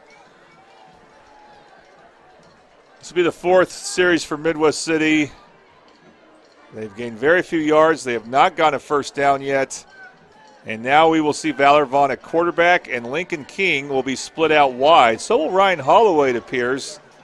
So we may see Valor Vaughn go with an empty backfield. There's also trips to the right, which includes Cochran and some confusion. I thought I heard a whistle blow as the refs are not sure about something, as one of them is talking to the Midwest City sideline. I think the shot clock didn't start. We've got some new people. I was in there. We've got some new people running the clock, so they're in there training them right before the game. So it may be a little confusion on resetting that clock. I don't know if these clocks are any easier to run. They have a new scoreboard up at Midwest City. That's why that clock, you've never seen anything like that before. We're glad we can show you the clock, but it's different than what we're used to. That big scoreboard, though, that's quite a deal. Yep, great graphics. And you would see that at Carl Albert. You'll see that at Del City, where we're going in 2 weeks. All right, we're ready to begin. Can Valor Vaughn rally the Bombers here? He's going to throw under pressure. Does get rid of it. Finds Cochran, but he'll be tackled for a loss. Yeah, I think there was holding. Bo Davis with the tackle. Yep, holding Bombers. They may decline this. I would think they would decline this. Well, not if it's marked from the. You lose it down if you decline it, and it would be 2nd and long. 1st and longer, I would take 2nd and long. It is declined. See, I know how Mike Dunn thinks. Okay. I get to talk to him from time to time. I enjoyed talking with him, I think it was yesterday. Get my dates mixed up. 2nd and way long now for Vaughn. A screen they try to set up for Lincoln King. It's just the timing is not there. Well, pass too far out in front, and it'll be 3rd and long. Those linemen got to get a hat on somebody. They've got to at least slow them down. They're not slowing them down. Well, just remember, Carl Albert's defense last year was an all-time great defense, and their defensive line set the tone, even though their linebackers are completely new. Their starting linebackers, their starting defensive backfield is completely new. So we got 3rd down, ball marked at the 24-yard line. And they got to get to the 45, and it'll be even harder now.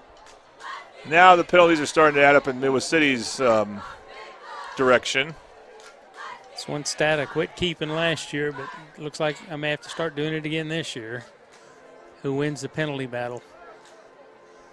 But can Valor Vaughn have any time? You know, I'm not sure about him as a quarterback yet. I mean, when I say I'm not sure about him, I just don't know. He hasn't really had a chance to do much. Now he's got to get that timing down for those screen plays. That big number 77, Nick Hill. Yep. I mean, all he's seeing is a freight train with a 77 on the front coming toward him every play. Vaughn is able to get rid of it there. He's going to throw past that is intercepted. That's Dustin Anderson, the former Bomber, who will get inside the 10. Then the flag is thrown on the return. So this may go back some. Dustin Anderson, the first time we've called his name, Tom. He played for Midwest City last year. He switched sides. Not a bad time to switch sides. He wouldn't have played for Carl Albert last year, but this year he definitely has a chance. And we got a player down. Yeah, Midwest City got the throw off, but really they had no way to tell who was open. It was just kind of forced there. That's one of our big guys. Another Bomber player is down. And we'll take a quick break. You're watching Memphis City Bomber football on the Oklahoma Sports Network.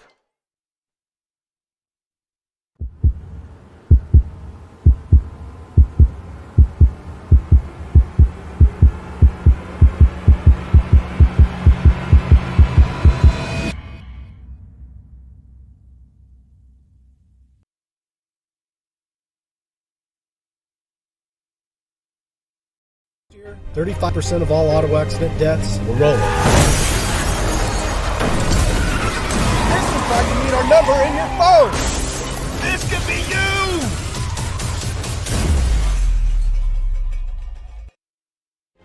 Last year, 35% of all auto accident deaths were rollovers. If you've been in a wreck, don't hesitate to call.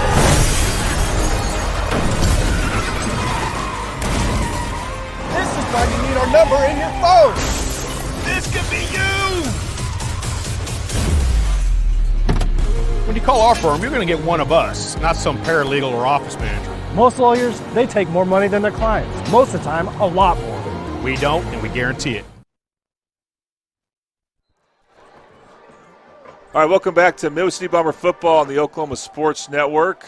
So the penalty on Carl Albert on the interception return will mark this back at the 26-yard line.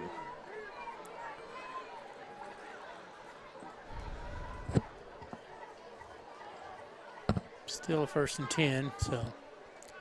High snap for Collier, gets rid of it, throws it ahead to Austin Johnson, who will get to about the 20.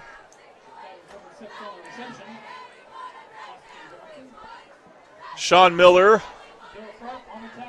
one of the tacklers from Iowa City. It's going to be 2nd down and about 4.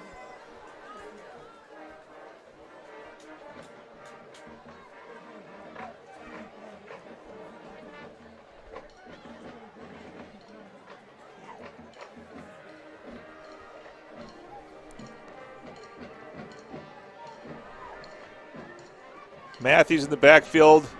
They fake it to him. They throw it ahead. Getting the 1st down.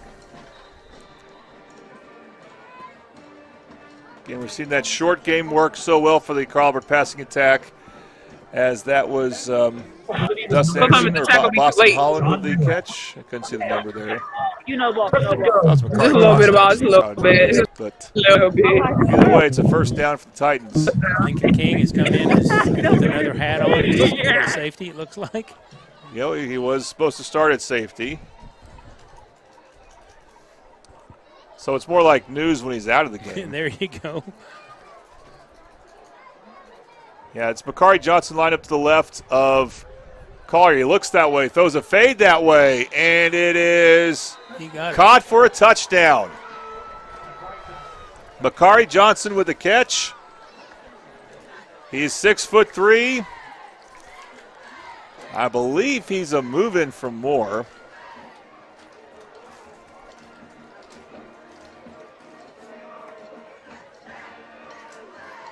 I lost track of some of that. They did get a good movement for more. This Johnson player looks really good. Makari Johnson. Carl Albert goes up 27-0.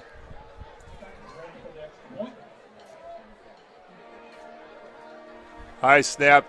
Doesn't matter. Floranda centers up the kick nicely. It's 28-0. Carl Albert leads Midwest City on the Oklahoma Sports Network.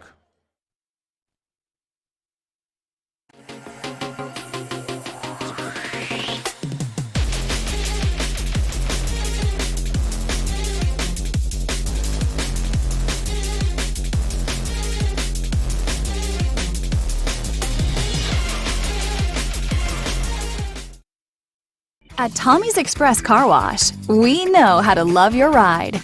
Try the Works Wash with our signature 14-step cleaning process, engineered to shine and shield your car from the elements. From breaking down dirt and bugs with our Detox Pre-Wash to restoring your vehicle's finish with our ceramic body wax. Give your car the best with our Top Wash. Then complete the clean with free vacuums and mat washers. Download our app and get your first 30 days of the Works for free. Tommy's Express. Love your ride.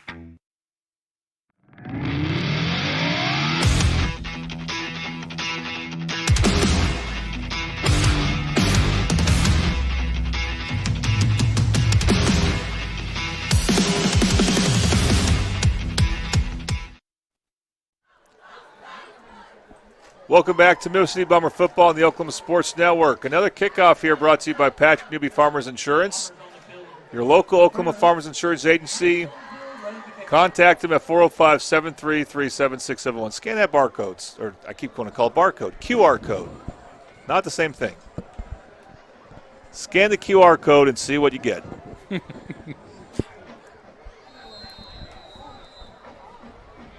Carl Albert in firm command now.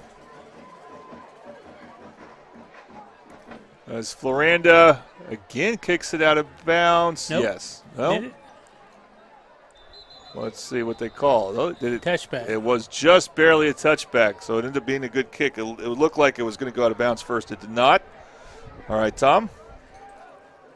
Drive Summary is brought to you by Madison's Country Cooking. For breakfast, lunch, or dinner this week, come to Madison's Country Kitchen at 4747 Southeast 29th in Del City and say the code word first down and receive 10% off all purchases. Again, word is first down and the place to be is Madison's. That was a 3-play, 26-yard drive. Ended up with a Anderson Collier pass to Matthews, 8-yard pass. Extra point is good by Florenda. 28-0, Titans. I think that's Floranda. Florenda? What did I say? Florenda. Florenda. It's a new name to us, so yeah. Be patient. But it's a good name. I like it. I know, yeah. Valor Vaughn at quarterback, hands it off to Holloway. Holloway makes two players miss. 3, 4. Holloway will get a first down, the first down for Midwest City. And we get a... Gets the crowd going. Did we get a flag? Did we get a flag? They're wanting one, but they're not going to get it. LeBron Royal eventually got him down. And do we get that replay? We do. 888 screen printing instant replay there. 888 screen printing. Find world-class design and hot new styles. The first down for Midwest City this game. And what a run by Holloway. You got to make guys miss, and he made two of them miss. Well, I counted 4. Oh, he drops the ball there, ground. And that's going to be a fumble recovered by Carl Albert. Just when he makes the most spectacular run play. I got to say that's probably on the running back, I think. I thought it hit him right in the gut. He should have just been able to wrap that up. But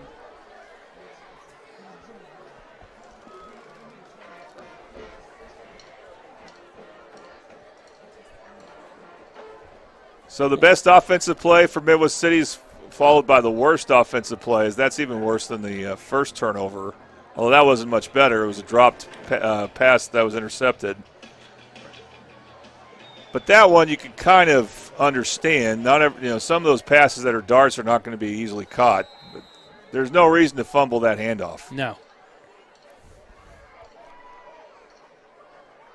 So Carl Albert, once again with really good field position, a chance to go up 35-0. Anderson Collier will keep it with blocks from Elijah Matthews.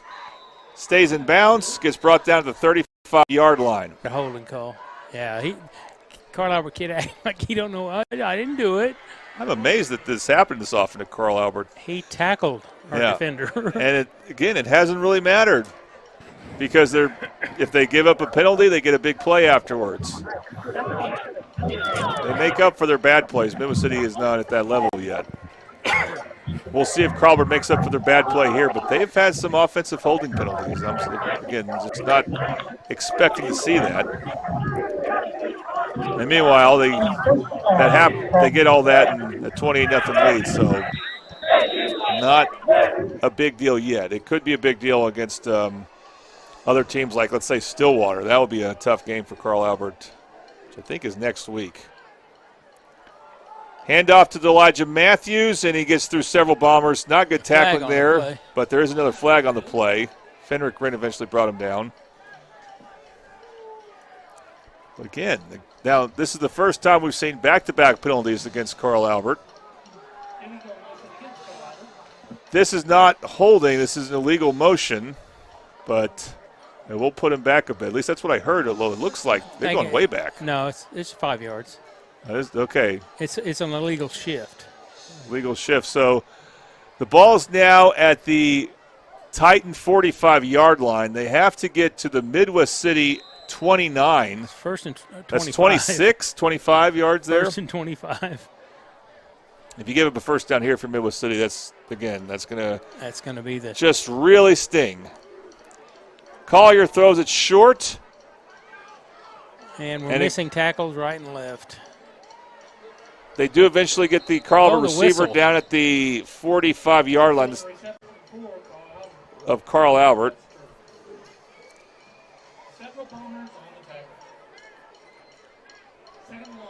I didn't catch who caught it.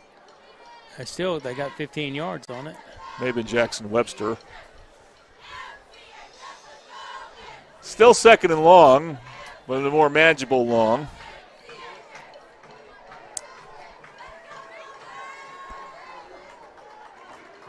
Collier rolls to his left. Throws it deep, has a man, but he overthrows his man.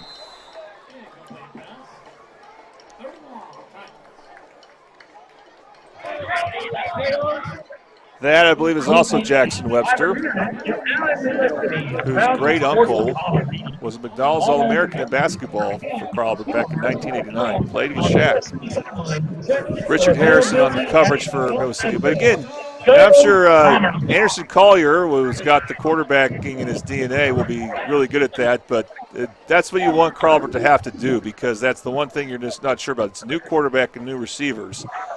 Jackson Webster's not a new receiver. He got a lot of playing time last year, but still, he's in a new role this year. He kind of limped off a little gingerly. He might have got a little roughed up on that. This should be third down. They're not calling it third down on the field. Now we got a whistle blown. It's third down on the scoreboard. Yeah, the chain gang needs to fix that. I believe we have a timeout. Carl Albert. Timeout, Carl Albert. So they're down to one timeout this half. We'll take a quick break. You're watching Midwest City Bomber football on the Oklahoma Sports Network.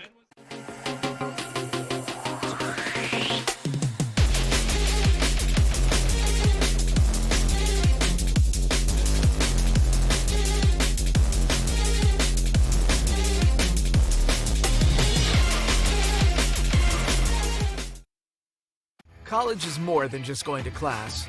College is a journey. It's meeting new people and making new friendships that will last a lifetime. It's learning from professors who care about you and your success. And finding out it can be really fun and rewarding. It's discovering that thing you want to do for the rest of your life. Cameron University is all about helping you grow and succeed. Because your success is our success.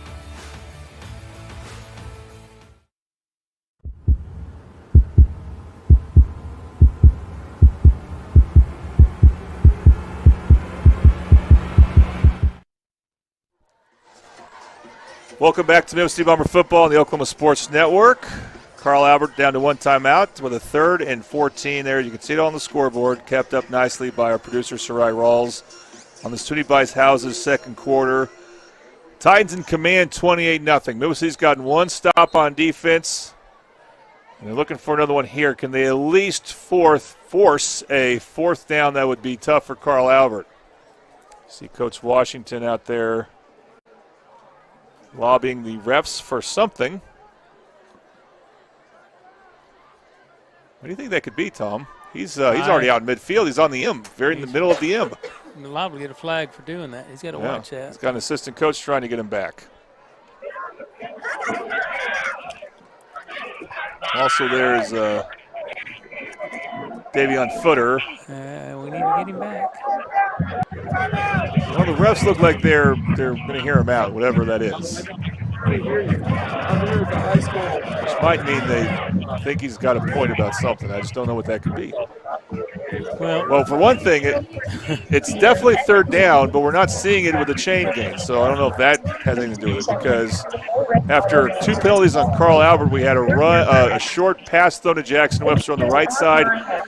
So that was the first down play. And then an incomplete pass thrown to Jackson Webster deep left side. Well, he's got the officials discussing it. So there's no question it's third down.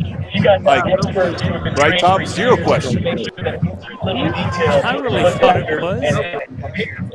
And it's that on the scoreboard. It's third down on the scoreboard.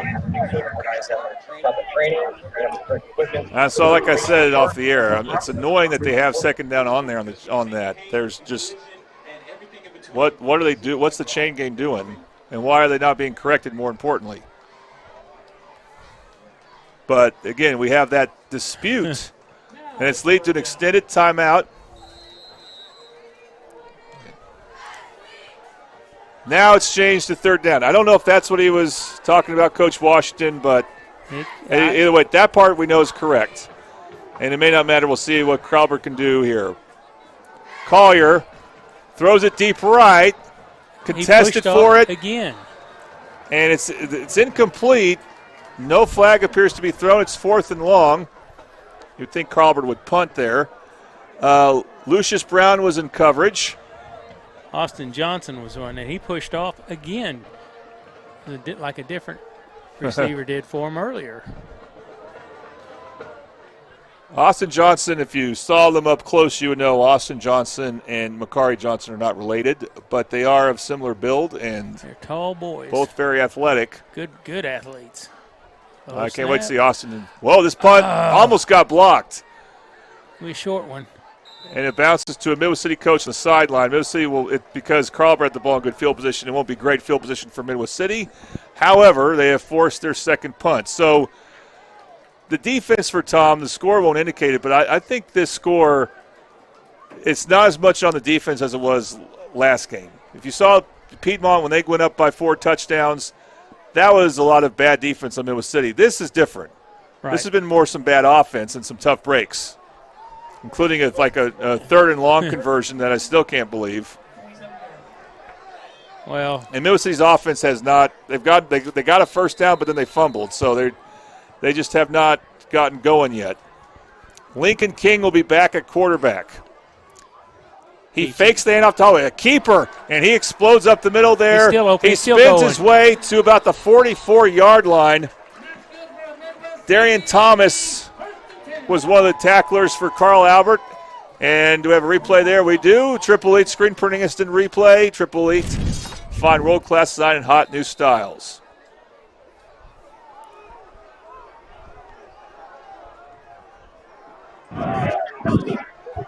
All right.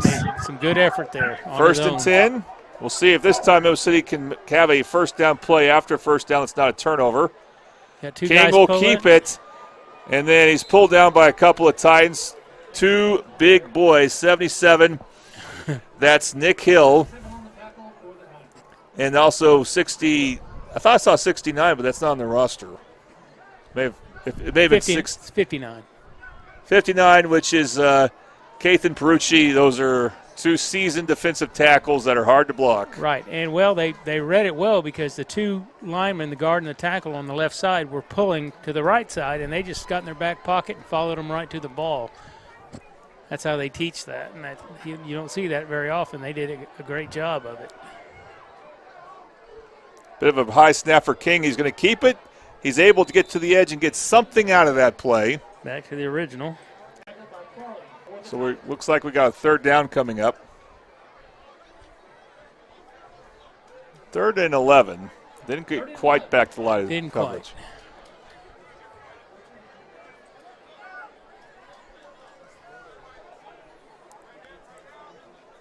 Clock's a bit out of line right now, but it should say 4:57 to go until halftime.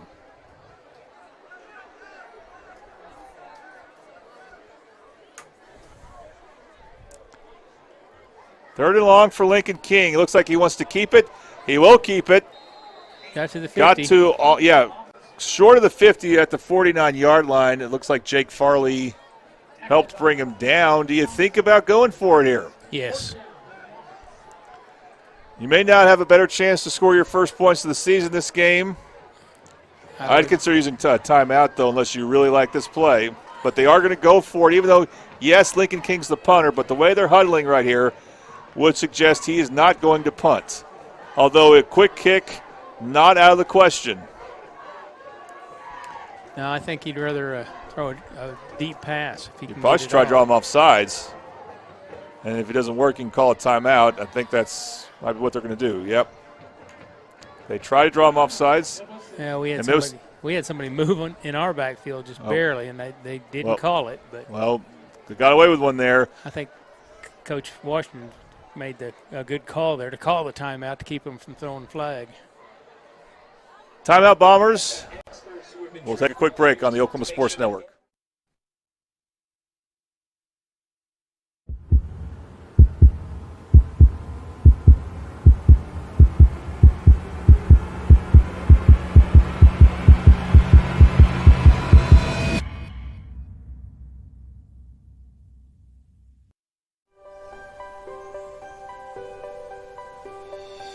If you've lived in Oklahoma long enough, you'll know that we get extreme weather. With that extreme weather comes hail damage to your roof and an insurance claim. When that happens, there's not a better company to deal with on your insurance claim than Cantrell Roofing and Construction. Since 1987, Cantrell Roofing and Construction has proven to be the best in the business, and always remember, got hail? Call Cantrell. Call them at 405-642-8558.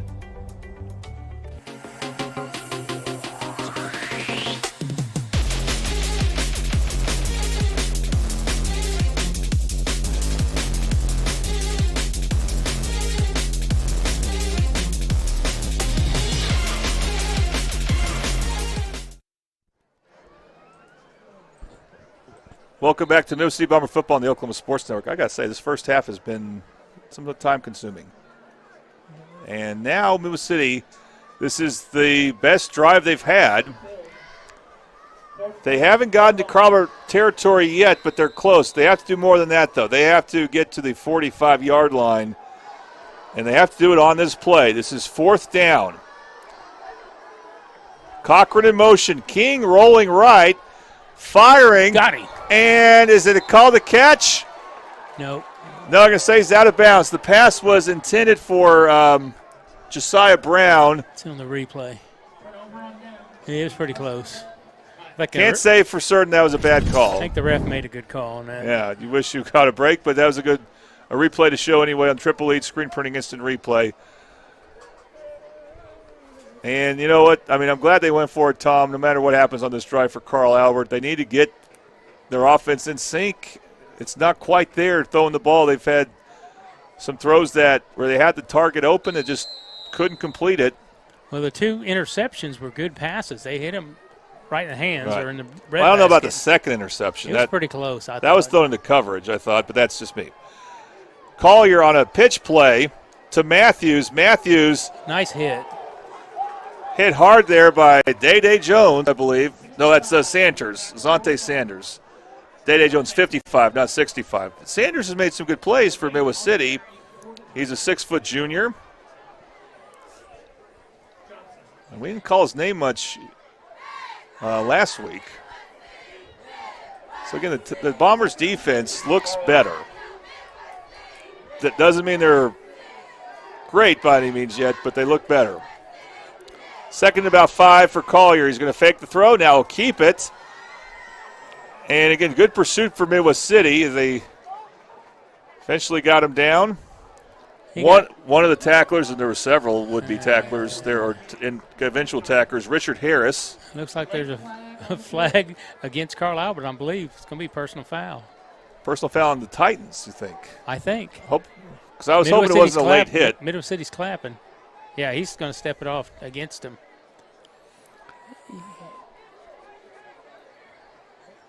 Yeah, I would be interested to hear how Mike Dunn would address his team at halftime. They feel like, we got the lead because we're a better team, but we've had too many penalties. But again, first game of the season, and for them, it's their first game, as Carl Albert did not play last week. By the way, they look good right now to make their win streak 40 straight. The last loss in late September of 2022. Being nice if we could mount a comeback, but that's going to have to get some offense going to do that. Now, I believe they play next week against Stillwater and then Lawton Eisenhower. I don't know about Lawton Eisenhower, but Stillwater I think, will challenge them. They're supposed to be pretty good this year. They go deep, and again, the pass is thrown a bit in front of the intended receiver.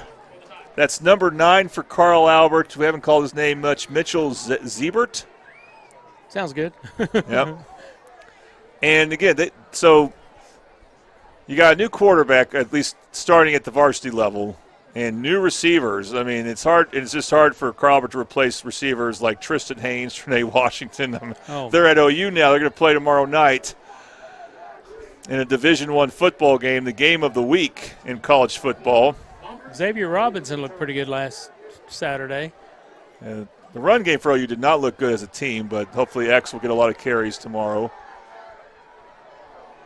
Okay, maybe he's getting too close to that ball. At least it seems like it. We're looking at the opposite side there, but that punt will go to the 21-yard line, and Midwest City with 2:56 to go, and they're trying to get their first score of the season. Their first score against Carl Albert. They scored at some point in the second half of the game here 2 years ago. They've played 2 more games between then and now, and those were both shutouts. I can tell you this, they don't want a rematch with the Titans in the playoffs because all these penalties you see from Carl Albert, with their quality of their coaching staff, they'll probably get cleaned up by playoff time. And you still kind of like Carl Albert to win their district, which means if you play them in the first round for Midwest City, you finished 4th.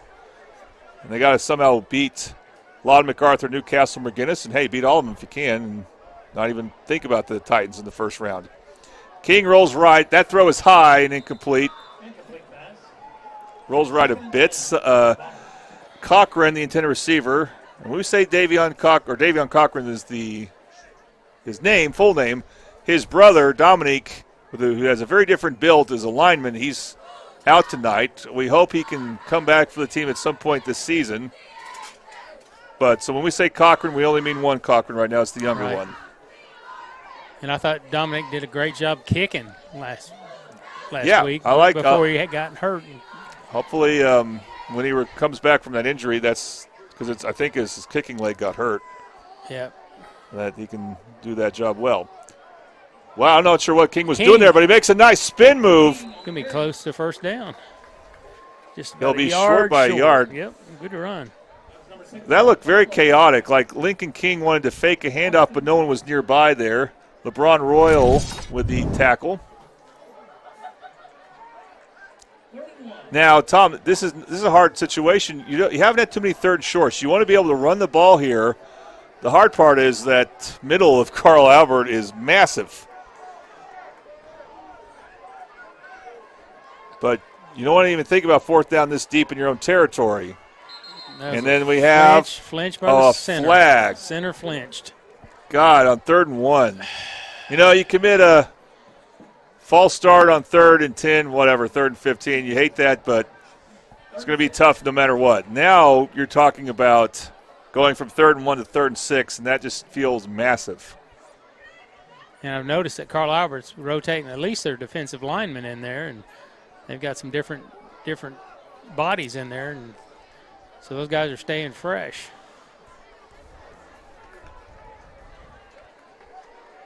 Well, they're a football factory. They always have quality depth, it seems like.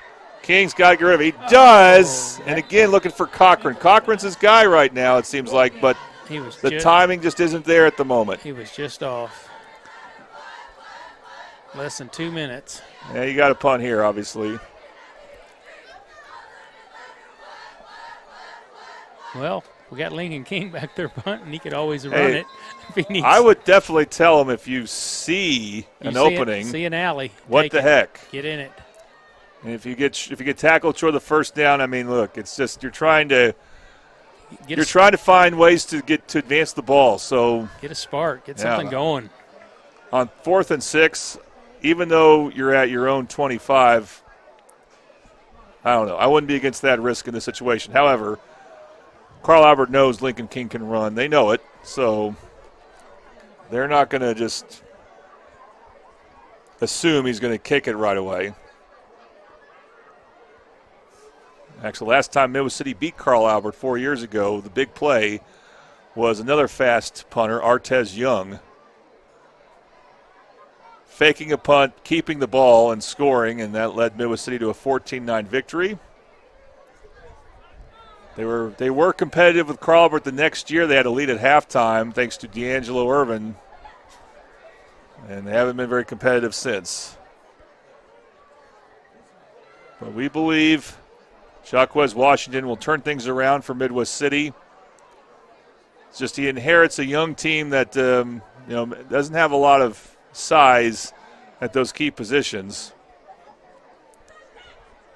And the other thing, we're playing Carl Albert, and everybody knows, they're going to be good year in, year out. Yeah, they have to replace a lot this Carl Albert, but they have that experienced defensive line. They have that experienced offensive line, and that's a great foundation to have. The receivers, linebackers, quarterback, defensive backs are all new. Their kicker and punter is new. They'll eventually figure it out. They'll always plug in well. That's why they've won, I think, 8 state titles in 9 years is one of the stats. 19 total, looking for number 20, which would be a record in this state. Meanwhile, there's been quite a delay here, but we were ready to start our fourth down. Reset the clock to 2:02. And they've got that taken care of. Good snap to King. Oh, horrible But kick. again, a punt that's just too high and not far enough. And that's an 8-yard punt. Yeah. And again, Lincoln's asked to do a lot. His punting has gotten worse this game.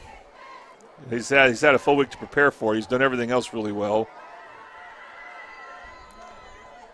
Well, you wanted to give your defense a chance. The Bombers have stepped up on defense their last 2 possessions, but Carl Albert now has plenty of time to run the ball as much as they want here.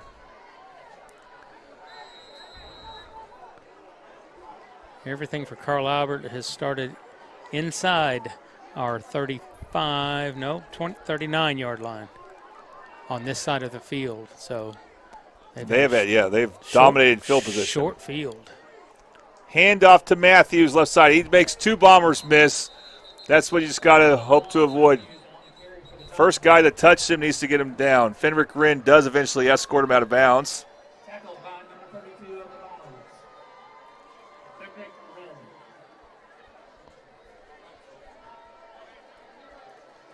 And do we have another penalty?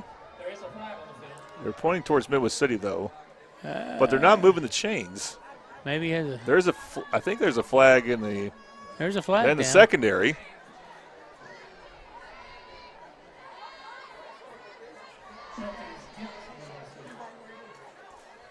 Did you hear that, Tom? I said something about Midwest City, but I didn't see what. But he said penalty against Midwest City. I'm not seeing him give a signal, though. I guess they're now going to advance the ball. And they spot it at the 18-yard line of Midwest City. So now it'll be 1st and 10.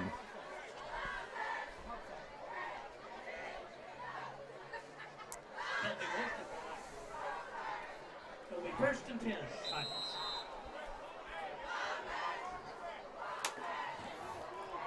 Collier taking the snap. Handoff Matthews. Matthews, what a spin move. It does trip him up. So we credit on that one Lucius Brown for making the tackle. Looks like we're going to have a timeout. Another Bomber down. Or no, an injury timeout. And all the injury timeouts have been because Midwest City players are down. 25.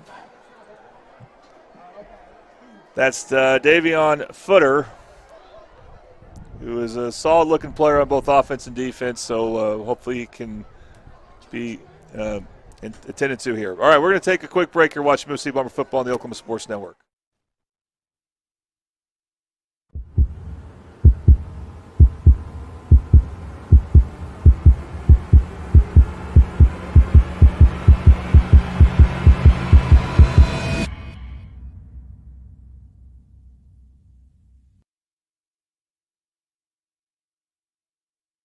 Last year, 35% of all auto accident deaths were rollovers.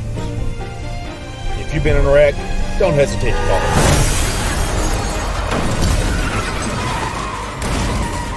This is why you need our number in your phone. This could be you. When you call our firm, you're going to get one of us, not some paralegal or office manager. Most lawyers, they take more money than their clients. Most of the time, a lot more. We don't, and we guarantee it. All right, welcome back to Midwest City Bomber football. They throw a fade, and there's a late flag on that. Jalen Gardner-White was in on the coverage. Not a tall guy. He competed well, but looks like it's going to be on the Bombers. I've been informed that number 25 is actually Ja'Cory Fletcher. We haven't called his name much, and that may be wise. It appears he changed numbers. Our roster still has him as number 8. So hopefully we'll get that fixed.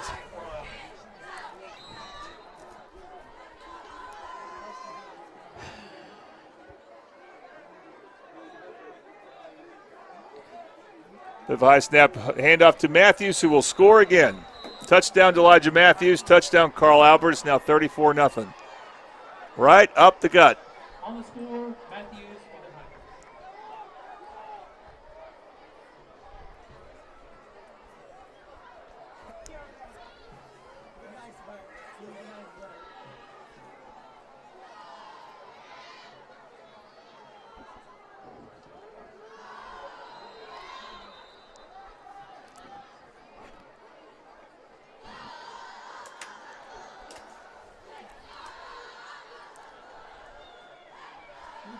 Floranda to kick for Carl Albert, and bad snap.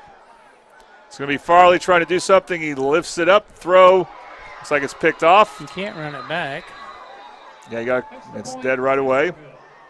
Well, I think Jake Farley, I don't know if it was him, I don't remember, against Muskogee 2 years ago for Carl Albert. They actually got 2 points on one of those plays. But that was when they beat Muskogee 2 years ago, not when they lost 3 years ago. So, anyway, 34-0. Titans lead the Bombers on the Oklahoma Sports Network.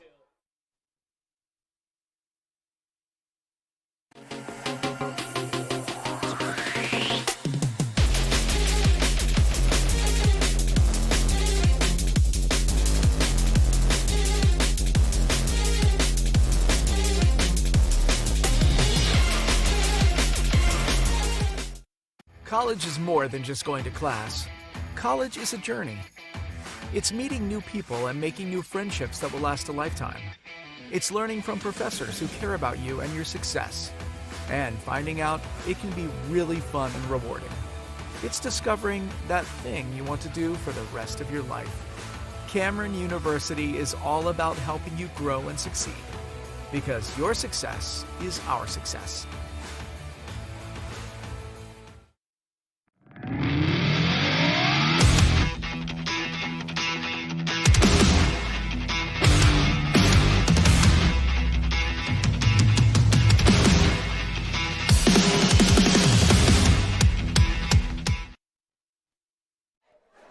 Welcome back to Middle City Bomber football on the Oklahoma Sports Network. Jordan Ray, Tom Carpenter here. We're going to have another kickoff for you, brought to you by Patrick Newby, Farmers Insurance. Scan that barcode. Again, I call it a barcode. I need to fix that. Scan the QR code. Well, you're getting old. I scan barcodes usually to weigh my food. I hate to say that, but I do. That's part of getting old sometimes if you want to be health conscious. Anyway, scan the QR code and call them at 405-733-7671. Newbie's getting his money's worth. A short kick here, and it's fair caught at the 33-yard line.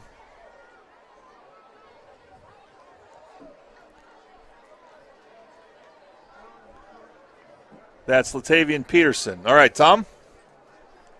Drive Summary is brought to you again by Madison's Country Cooking. For breakfast, lunch, or dinner, this week come to Madison's Country Cooking at 4747 Southeast 29th Street in Del City. Say the code word "first down" and receive 10% off of all purchases. Again, the word is "first down," and the place to be is Madison's. That was a 3-play, 29-yard drive. Matthews had a 6-yard run, and the extra point was no good on the fumble snap. Total now will be 34-0 Titans. With 1:21 left, Bombers got the ball. King, handoff. This is Holloway again. It's hard to outrun those Titans, and really hard to outrun number 8, Makari Johnson, who's just a really good-looking player. He didn't play for them last year on the varsity level. But he's someone that's waited in the wings, and now he's playing very well for the Titans.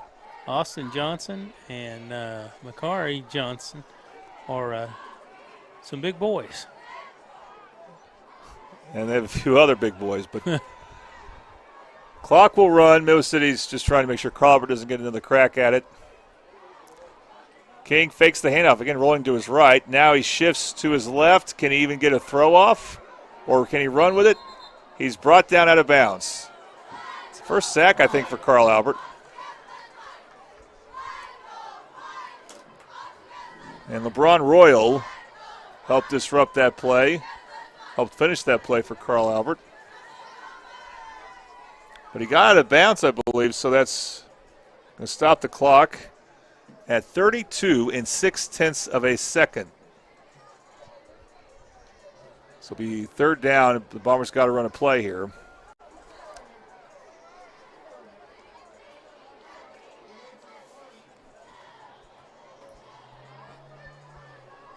Personal foul. That would be a late hit. Yeah, I think they hit him when he was down. Okay, that I think is on Royal too. Yeah. Well, now if you're Middle City, you got to think, let's take some chances. They did last week against Piedmont. They completed their only pass downfield. That was Valor Vaughn to Lincoln King on the left side there. That gave him a chance to Hail Mary, and, of course, they got sacked on the Hail Mary attempt, which you would at least love to get a throw off here. But we'll see if they can get anything going in this situation. Now they hand off to Holloway. And Holloway will get stood up for no gain. But the personal foul was not an automatic first down. No. So it would be third and short if Middle City chooses to run a play. They shouldn't.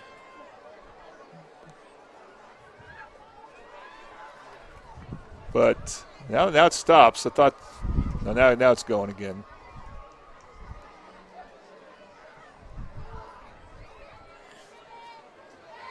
Crowber elects not to stop it with a timeout.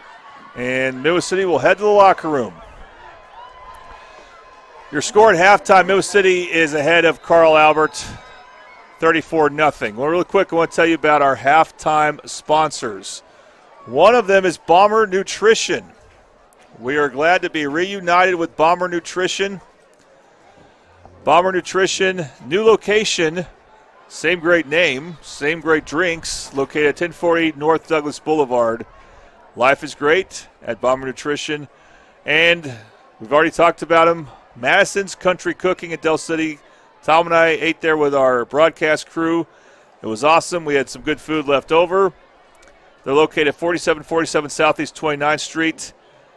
And say the words first down, and you'll get 10% off your purchase. Again, that's first down at Madison's Country Cooking. All right, we'll show you some marching band action here at halftime in a moment. You're watching Middle City Bomber football on the Oklahoma Sports Network.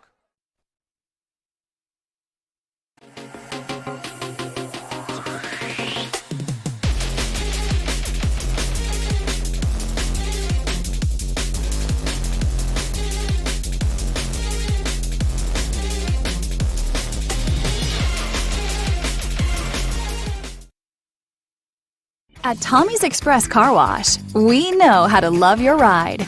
Try the Works Wash with our signature 14-step cleaning process, engineered to shine and shield your car from the elements. From breaking down dirt and bugs with our Detox Pre-Wash to restoring your vehicle's finish with our ceramic body wax.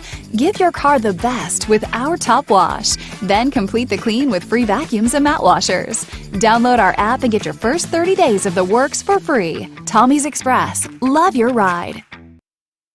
Loading onto our conveyor belt is incredibly low stress and easy. The conveyor belt can fit vehicles up to 96 inches wide, so even dually trucks can fit. As you approach the tunnel, use the large red balls as a visual to guide you onto the belt. Slow your vehicle down and follow the prompts on the screen. No more worrying about damaging your rims and tires with an old-fashioned chain and pulley system. Try it out and love your ride. College is more than just going to class. College is a journey. It's meeting new people and making new friendships that will last a lifetime. It's learning from professors who care about you and your success, and finding out it can be really fun and rewarding. It's discovering that thing you want to do for the rest of your life. Cameron University is all about helping you grow and succeed, because your success is our success.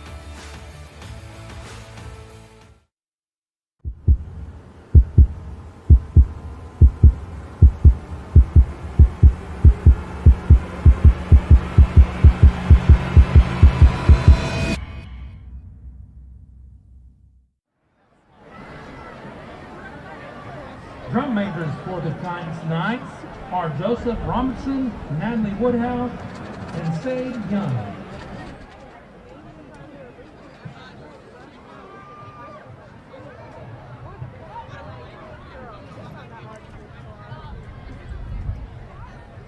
Drum makers, is your band ready?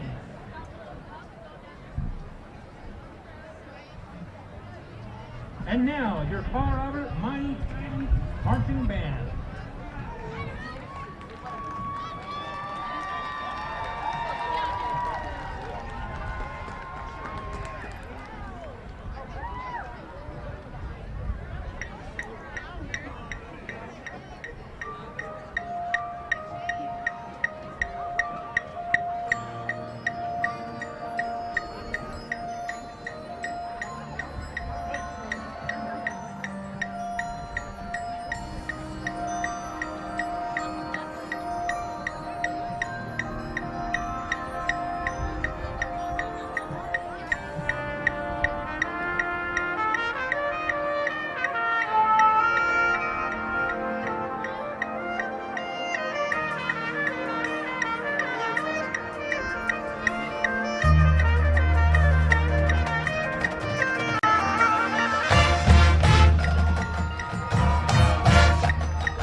True.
We have a number lost phone.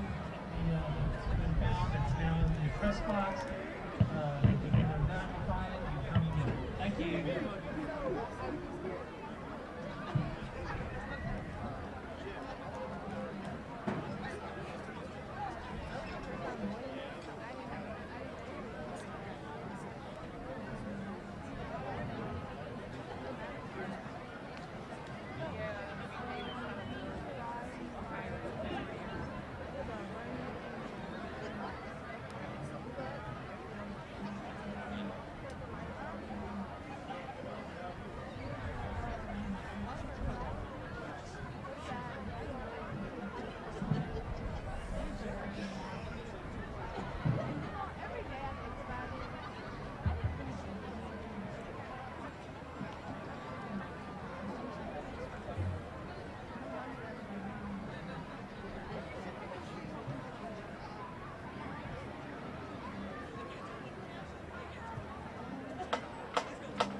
Turn it down.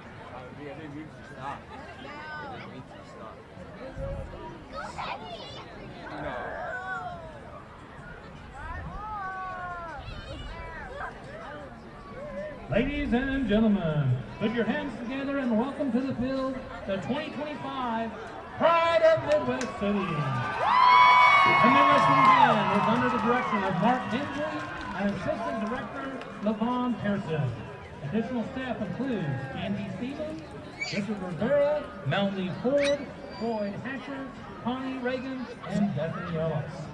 The band is under the field direction of drum majors Xavier Robertson and Elijah Montgomery. The Bombers Band of the 2025 marching show is entitled Ad Astra, which means to the stars. Song selections include When You Look Upon a Star, also Sprott Zafrusta, Rocket Man, Into the Clouds, and Fly Me to the Moon. Tonight, the band will feature flute soloist Liam McDaniel and mellophone soloist Karen Quadrana. Drum majors Xavier Robinson and Elijah Montgomery. Oh, no, you're good. Don't move. I'm just going to take a picture. Is your band ready?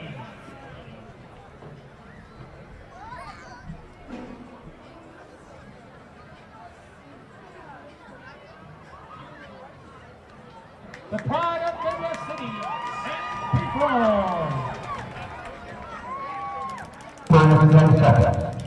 10, 9, 8, 7, 6, 5, 4, 3, 2, 1. We have ignition.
At Ortho Central, we're committed to making your life better. Whether it's getting you back to the sport you love, chasing after great kids, or easing chronic pain. With locations in Northern, Midwest City, and Newcastle, Ortho Central, we're part of your team.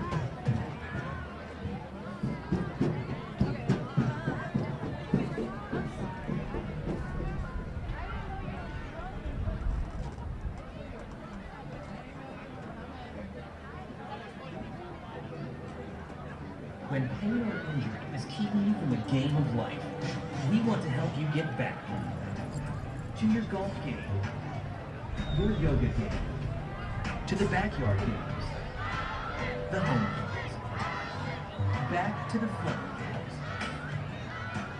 Physical Therapy Center.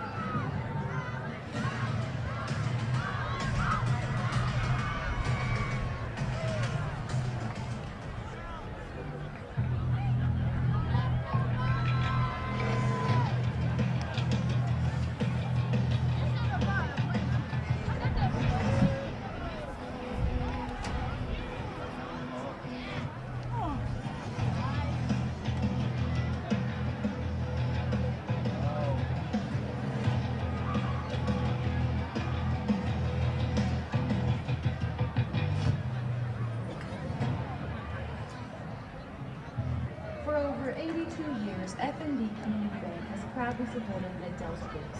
From student checking to low-rate auto loans to small business banking, we're here for every stage of life. Visit us online at fnbmwc.com. You guys have experts who have been trained for years to make sure that every little detail is looked after and repaired. Absolutely. We do continuing education throughout the year, multiple times a year, to make sure that our guys have the proper training, they have the correct equipment, so that we can make sure these cars are done properly. It's an important piece. Really cool, because when you think paint and collision and everything in between, this is what you want to call Davis Paint and Collision. You guys have I know for a fact you ain't just walk by without saying hi. I know for a fact you ain't just walk past without saying hi.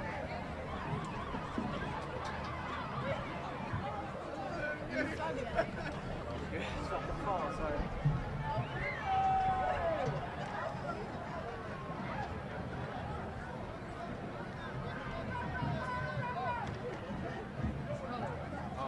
Now we can speak?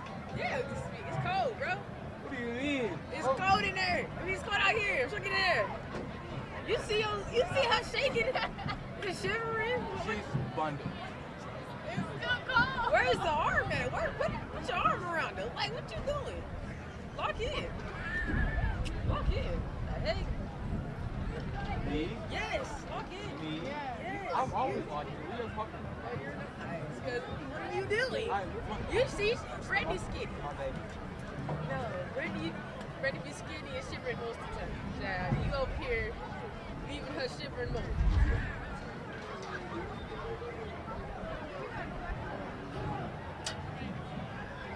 About 2 minutes.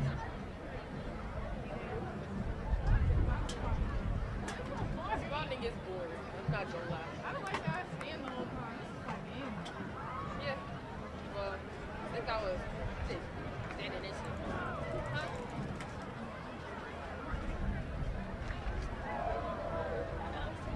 Those white guys take the serious.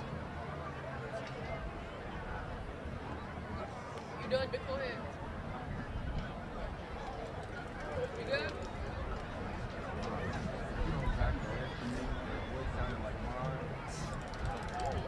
Oh, okay. Tired. Out here for about 4 or 5 hours. So you was out here working? Yep. She tired too.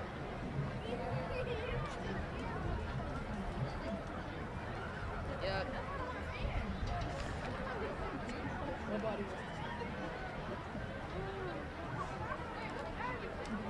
Huh? Second. Yep. So I heard you hurry up. Well, it's on Thursdays. I heard to get y'all wake outside the way. Yep, my key. I see, alright, I see y'all lovebirds later. Bye. Oh, I'm gonna kick you down these fucking stairs. Hang on, Mom. Kick your body.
And welcome back to Midwest City Bomber football on the Oklahoma Sports Network. Again, want to thank our halftime sponsors, Bomber Nutrition. Life is great at Bomber Nutrition. Life is great. They love their new location at 1040 North Douglas Boulevard in Midwest City.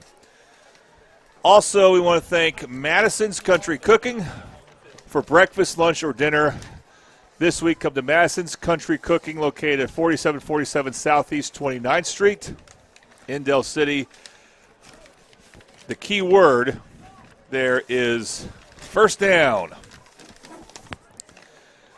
And as we get ready to start the second half, we want to thank our third quarter sponsor, Whataburger.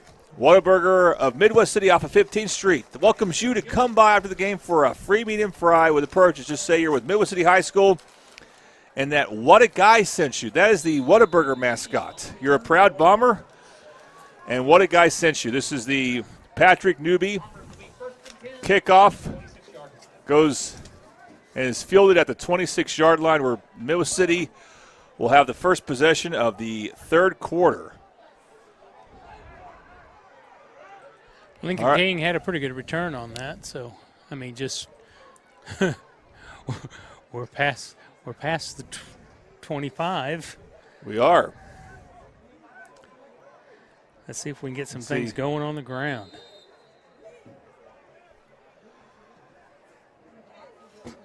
They have Kenyon Brown out. I think he's at a tight end. And Lincoln King is once again a quarterback. Keeps it. Rolls to his left. Gets tripped up. Nice play by Austin Johnson there for Carl Albert. Tackle for a loss. And again, a lot of the action when you go side to side against Carl Albert for Midwest City is behind your line of scrimmage. At least unfavorable down and distances like second down now and 15.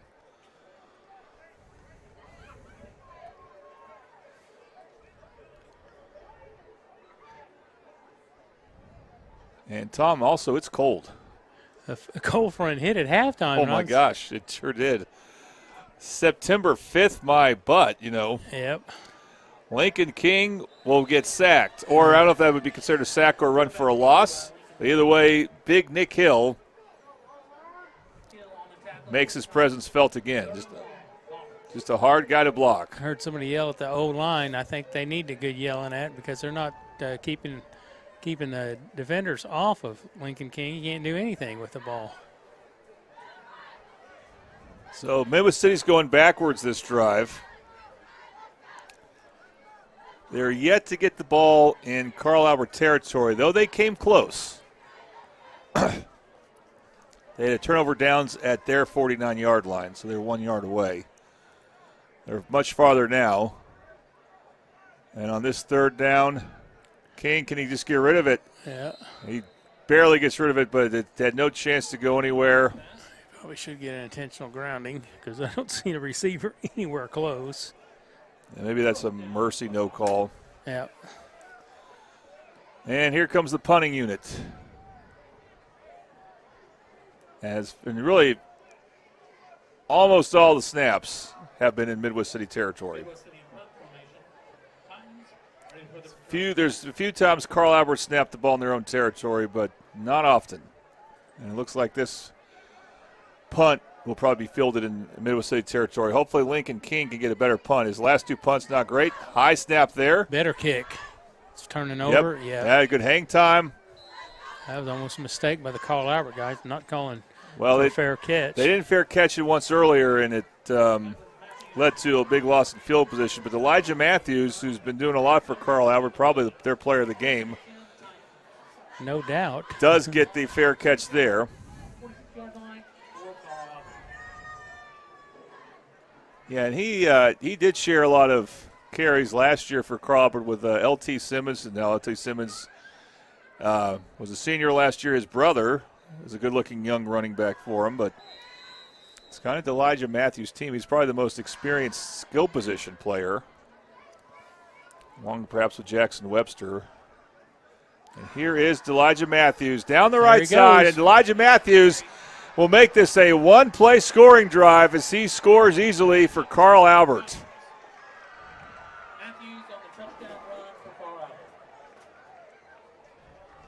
When it rains, it pours, and a cold night for Midwest City just feels even colder now.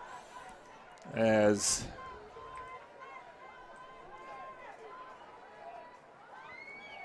they are getting smacked around as Carl Albert gets to 40 with an extra point coming.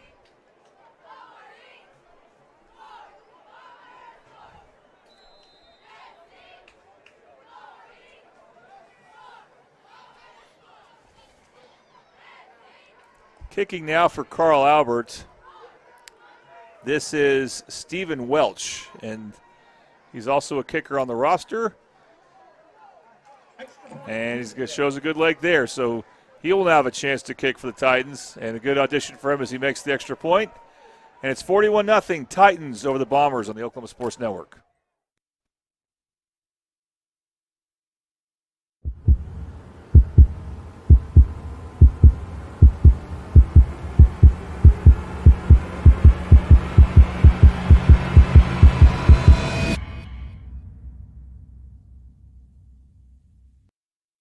At Tommy's Express Car Wash, we know how to love your ride. Try the Works Wash with our signature 14-step cleaning process, engineered to shine and shield your car from the elements. From breaking down dirt and bugs with our Detox Pre-Wash to restoring your vehicle's finish with our ceramic body wax. Give your car the best with our Top Wash. Then complete the clean with free vacuums and mat washers. Download our app and get your first 30 days of the Works for free. Tommy's Express. Love your ride.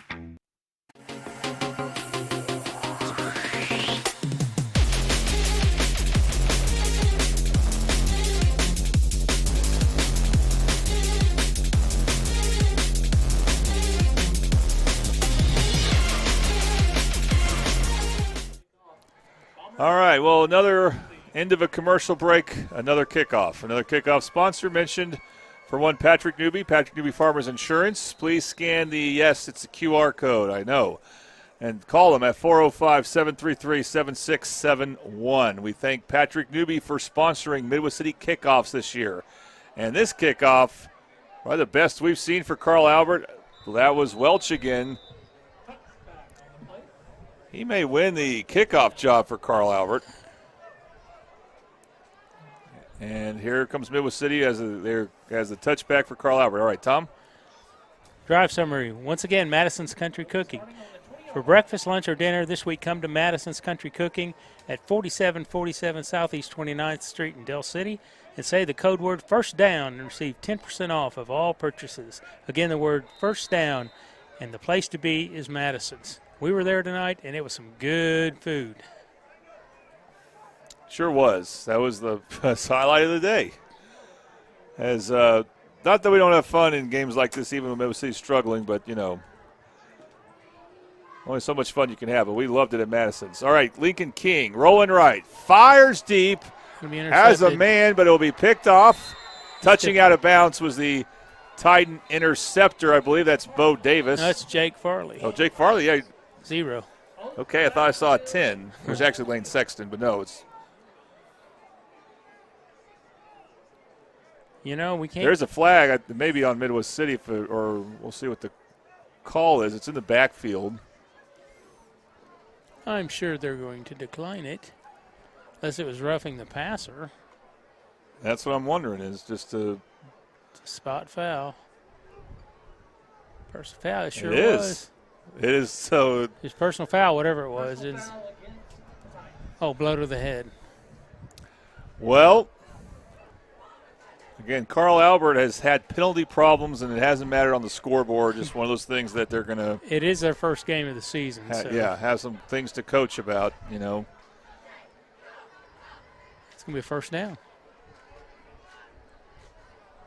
Yeah, it's kind of strange in high school football in Oklahoma. Not all personal fouls are first down, but that is one of them.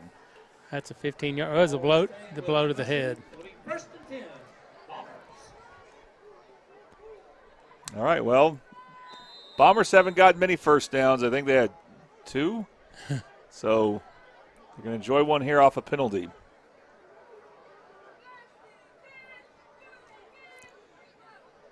King handoff. It's Ryan Holloway. And he will get stood up there by Carl Albert for number wall. 21, Darian Thomas. There was a wall of about 4 Titans there waiting for him. 5'11", strong, 200 pounds is Darian Thomas. But they gained a yard, and Memphis City has not been gaining yards that often on run plays. Not designed run plays.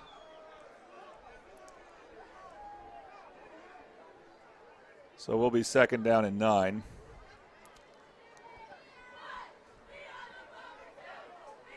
Again, this third quarter brought to you by Whataburger. We'll mention again, please go there after the game. The one on 15th Street, they're offering free medium fries. You just got to purchase something else. Say you're with Midwest City. Say, what a guy sent you. Right now, I'm going to say that Midwest City has called a timeout. First timeout of the second half called by either team, and we'll take a quick break. Here watching Midwest City Bomber football on the Oklahoma Sports Network.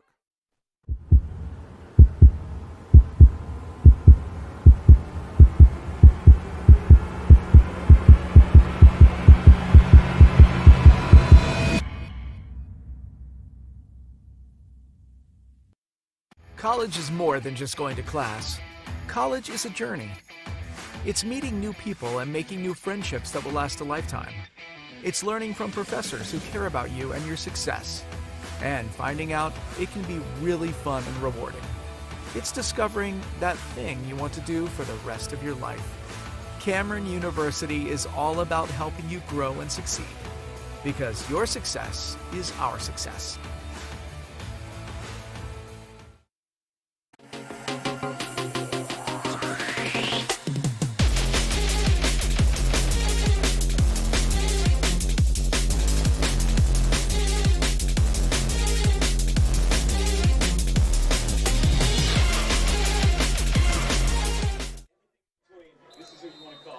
All right, we're back out of a timeout. It's Midwest City football, 2nd and 9. Lincoln King has been the quarterback for Midwest City just about every series but 2, I believe. He will swing it out in the flat. That's Ryan Holloway, who just was able to get back to the line of scrimmage. I think he got his bell rung maybe a bit. He got hit pretty hard. And the sideline there, but no flags, so it looks like it was a legal hit. Didn't see who got him there, but it will be a no gain. Question is, can Midwest City somehow get some good throw down the field? They're having trouble keeping the linemen out for Carl Albert. They're getting overpowered. Well, it was the same issue against Piedmont.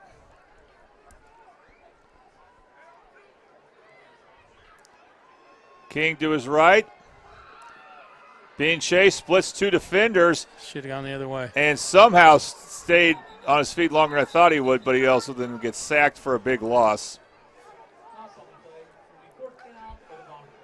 Joe Thomas, one of the guys that brought him down, LeBron Royal. Those are the 2 defensive ends for Carl Albert last year that wreaked havoc on even the best of teams that they played on their schedule.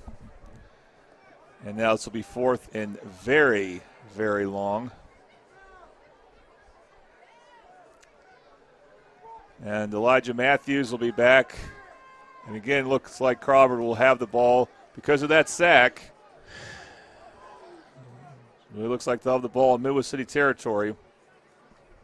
And this punt, not very good. Horrible kick. They will have the ball probably inside or close to the 30. It'll be at maybe the 31. Yeah, 31-yard line of Midwest City. Again, penalties may not have been great for Carl Albert, but field position has been excellent. And so has Elijah Matthews. And even the one series that Carl Albert went to, their backup running back, young Tylen Simmons, L.T. Simmons' younger brother. That went well for Carl Albert as well. I'll remind you next week. Oh, see the penalty situation again. We've had a few personal fouls. That's really, even for first game of the season, it's unlike Carl Albert to have this many personal fouls. But no, it doesn't seem, it's nothing that's making the game chippy, so I'm not criticizing them from a character standpoint, just surprised that they are getting caught for those type of mistakes. Yeah, but, that's a discipline thing that you got to yes. And again, they just have a lot of new starters, everywhere but the O-line. They have one new starter in the O-line, but four returning starters on the O-line, 4 on the D-line, and almost everyone else is new. I'm sure there's special teams positions where you could say that as well. So the ball will be marked.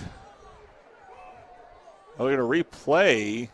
They're going to re-kick it? It's still 4th down, they show. Yeah. This is confusing as well. Should still be 4th down.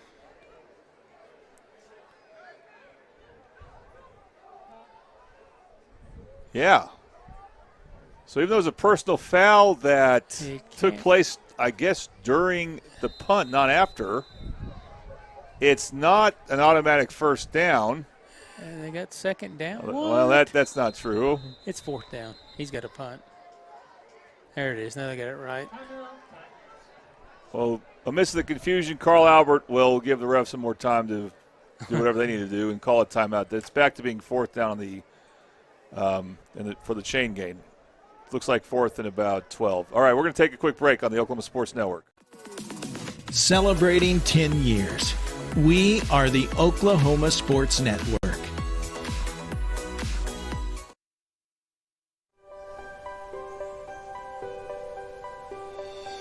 If you've lived in Oklahoma long enough, you'll know that we get extreme weather. With that extreme weather comes hail damage to your roof and an insurance claim. When that happens, there's not a better company to deal with on your insurance claim than Cantrell Roofing and Construction. Since 1987, Cantrell Roofing and Construction has proven to be the best in the business, and always remember, got hail? Call Cantrell.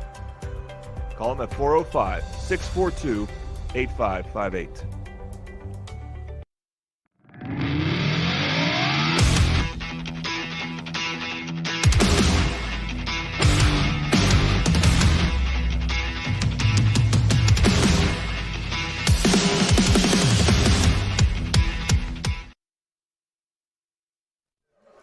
All right, welcome back to Midwest City football on the Oklahoma Sports Network. It's other sports, I say Middale.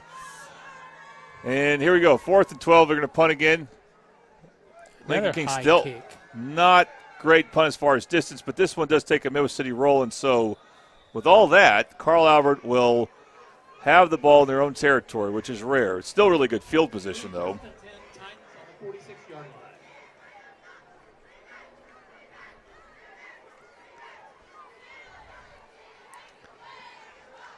Now for Midwest City's defense, who's had some good possessions here. Carl Albert has 6 touchdowns, but they haven't scored every drive. They've had to punt, I think, 3 times. So the Bombers just try to force another punt. Of course, that involves trying to tackle. Carl Albert's great running back. It's Elijah Matthews who gets the handoff there, and he lunges forward. And it gets tackled by Sean Miller and other Bombers there. But a short gain.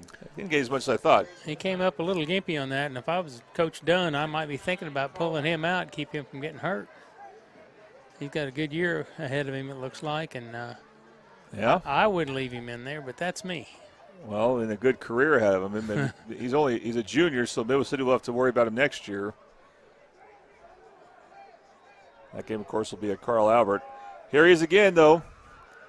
And Bombers are stuffing up that a little better after that long touchdown run, the first play from scrimmage for Carl Albert. Titans get to midfield, so it's going to be 3rd down and 6. You got to get to the Bomber 44 for a first.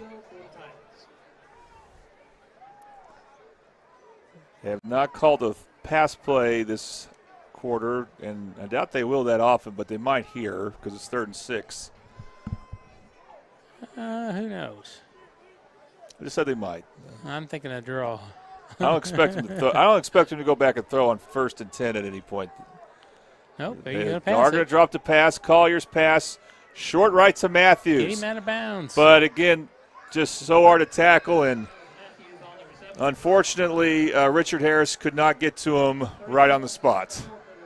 You just got to go get him on that catch. And I don't know, Tom, do you think he hesitated too much? He tried to see which way he was going to fake him out, and he faked him out the other way. So he's got enough for the first down for sure. And then some. Yep, so third down conversion for Carl Albert. When you've seen Anderson Collier throw the ball, it's been a lot of quick stuff, quick hits, and then get yards after the catch. And Carl Albert's definitely has some of that, some yaks as they call it. Handoff here again to Matthews, and it just takes so many Bombers to get him down. He's getting hit a lot too. He gains about 4 there. Getting to the ball to about the 31-yard line. Yeah, 31-yard line in Midwest City. So second down and 6 to go.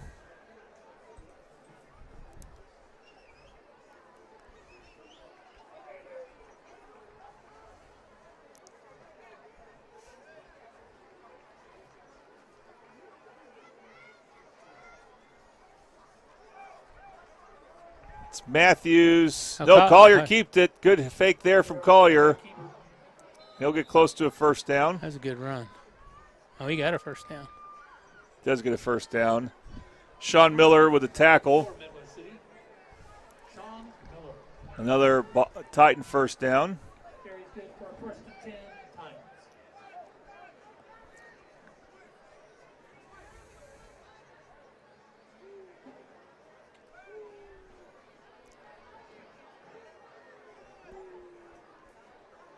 Yeah, I think they're waiting, let the clock tick down a little bit. Yeah, at some point we might see a moving clock here. I don't think so. I don't think they're going to do that. In that. the fourth quarter, anyway. Bit of a high snap for Collier. Looks to maybe pitch it. Instead, he keeps it. Still made yards. And he gets past the 20, but we have a flag.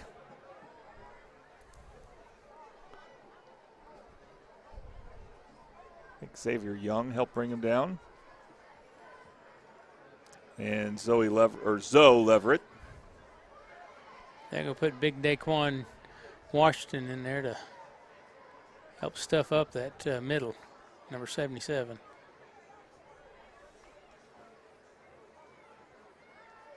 Let's see. It's legal procedure against Carl Albert, looks like. Yep.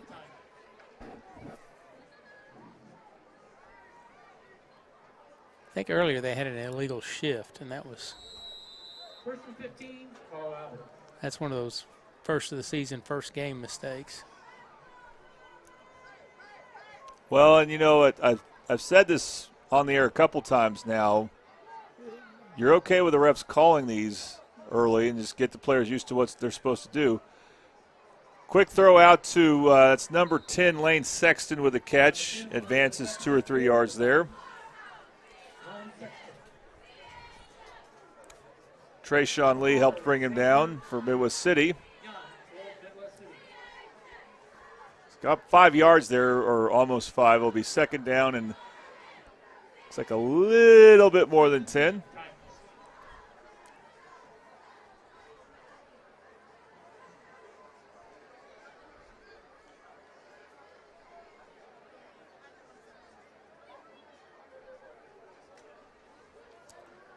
Handoff, more flags. Yeah, they're holding.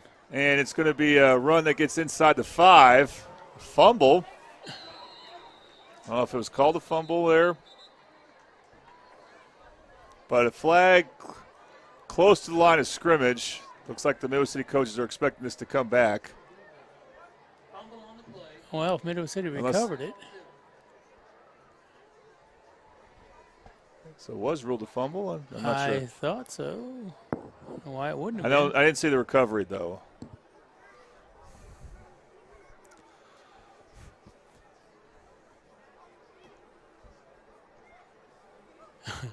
Our clock's a little bit off there, so I'll tell you it's 3:51 to go. Is that better? Yeah, I don't know what you did there. Now it's good. I can move this up and down. Okay. Tom, you got the magic. I'm not going to lean on it again.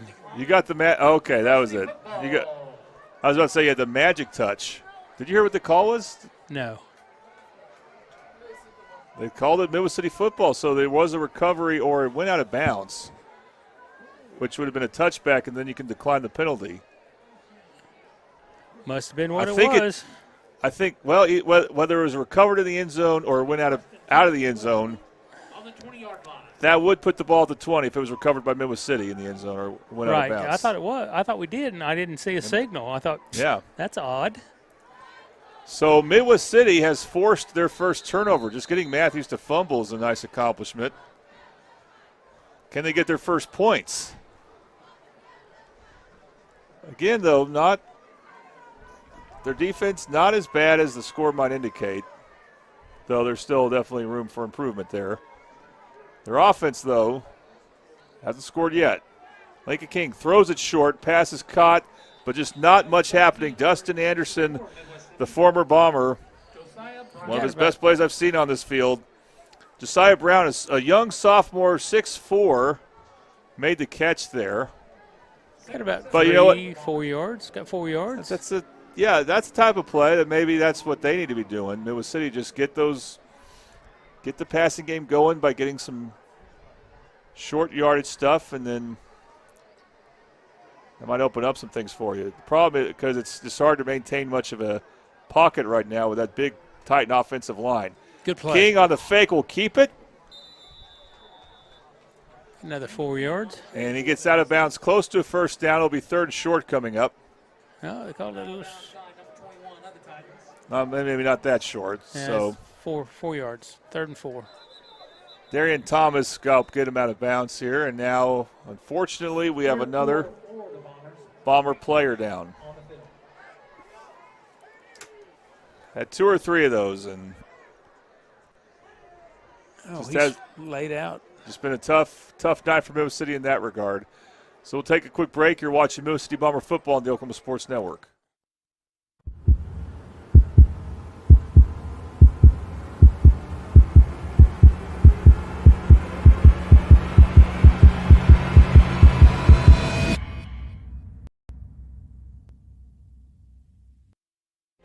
Last year, 35% of all auto accident deaths were rollovers. If you've been in a wreck, don't hesitate to call us.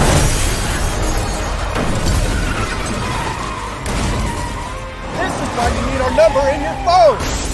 This could be you. When you call our firm, you're going to get one of us, not some paralegal or office manager. Most lawyers, they take more money than their clients. Most of the time, a lot more. We don't, and we guarantee it.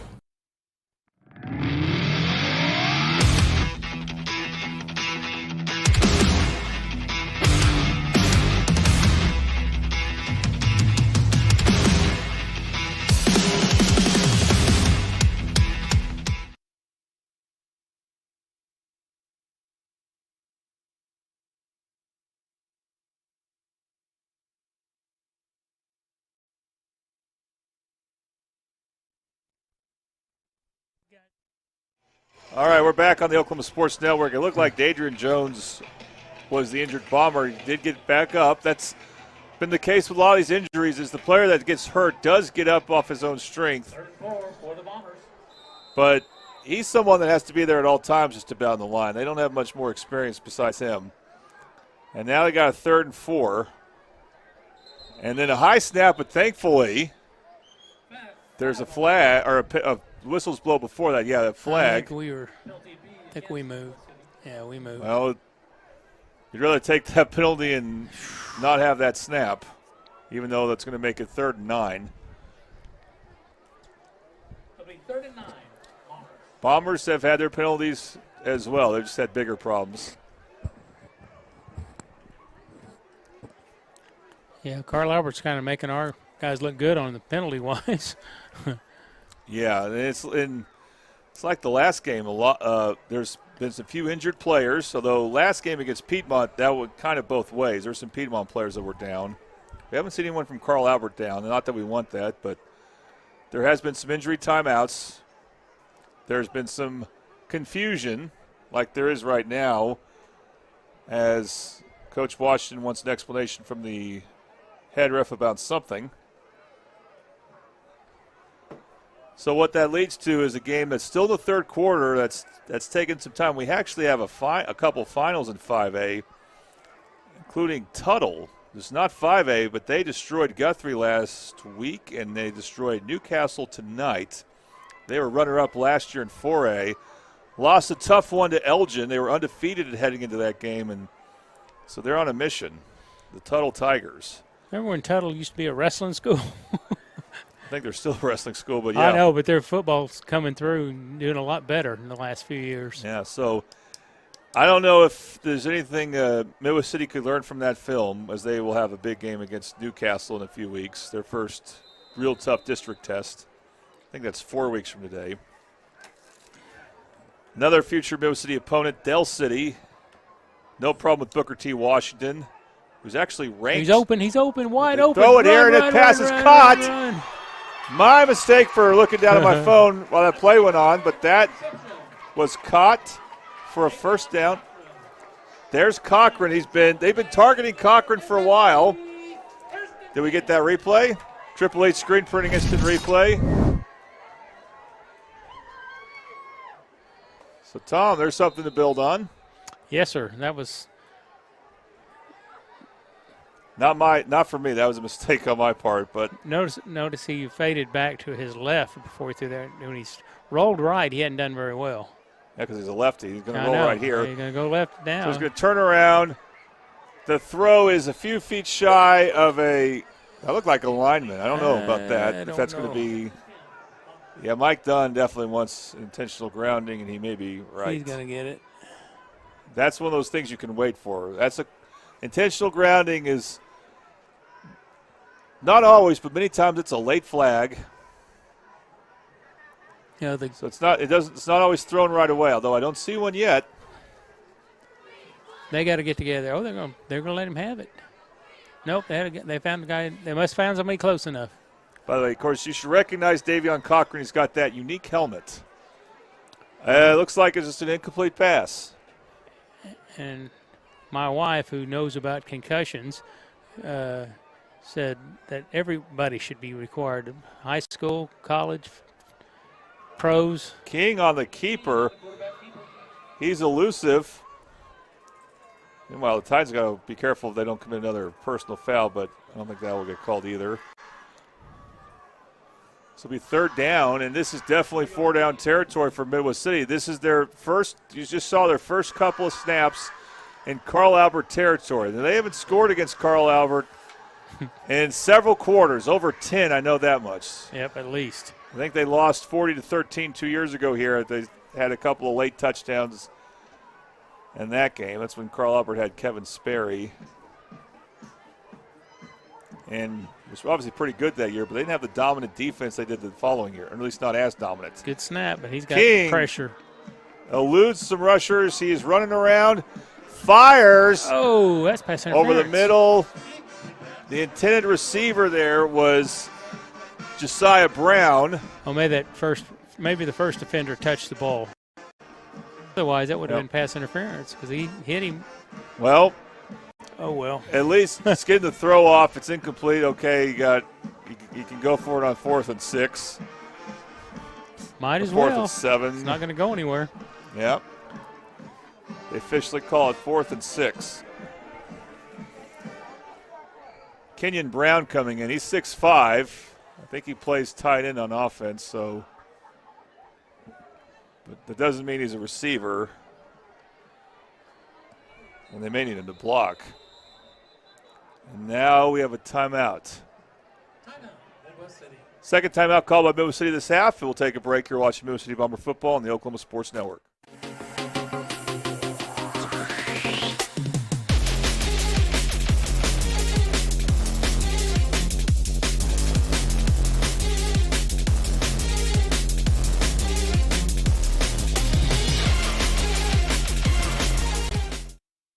Loading onto our conveyor belt is incredibly low stress and easy.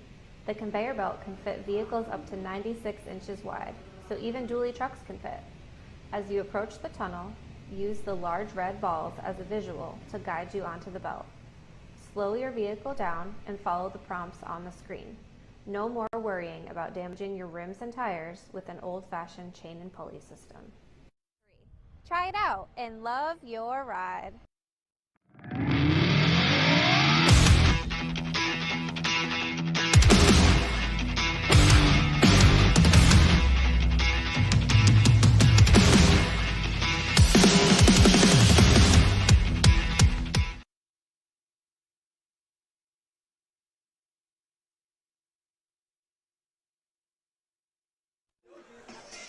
Welcome back to Middle City Bomber football on the Oklahoma Sports Network. Jordan Ray, Tom Carpenter. Middle City about to go for it on 4th down. 4th and about 7. Hold on a second. 4th down for the Bombers. Come on, guys. Good snap. King. The pass. Screen. Oh. Gets rid of it, but he caught it. It was caught. It will be for no gain, though. Maybe even a loss. And that is Kenyon Brown with the catch. It'll be 1st and 10 for Carl Albert.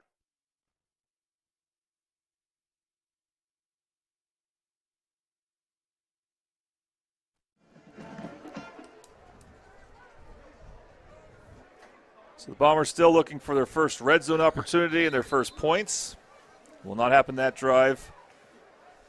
I was trying to update you on some games featuring teams that Middle City will be playing in 5A. That includes Duncan. Duncan playing Cash, and they're winning that game 26-21.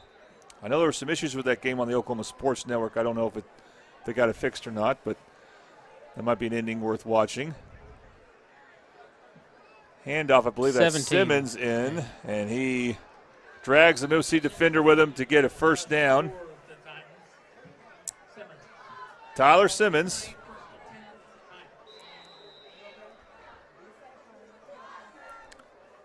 Delsey, as I was mentioning earlier, beating Booker T. Washington. That will be Middle City's opponent in 2 weeks. MacArthur in the Battle of the Generals. MacArthur all over Lawton Eisenhower. Not sure.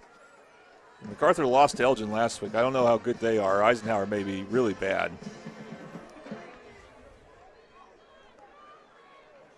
Bishop McGinnis in the Battle of the Bishops has beaten Bishop Kelly 22-17. That's an opponent from Midwest City.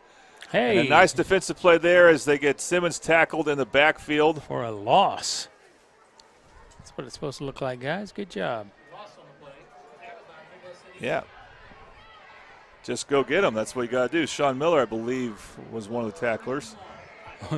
2nd and long. One of them was 71. Do I have a 71 on my roster? No, there's not one on the roster. All right, but that quarter has come to an end. We'll be back with more Middle City Bomber football on the Oklahoma Sports Network.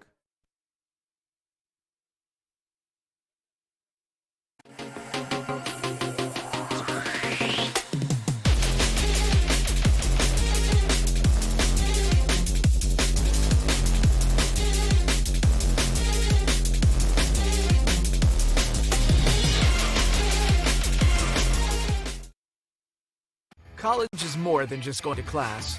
College is a journey. It's meeting new people and making new friendships that will last a lifetime. It's learning from professors who care about you and your success. And finding out it can be really fun and rewarding. It's discovering that thing you want to do for the rest of your life. Cameron University is all about helping you grow and succeed. Because your success is our success.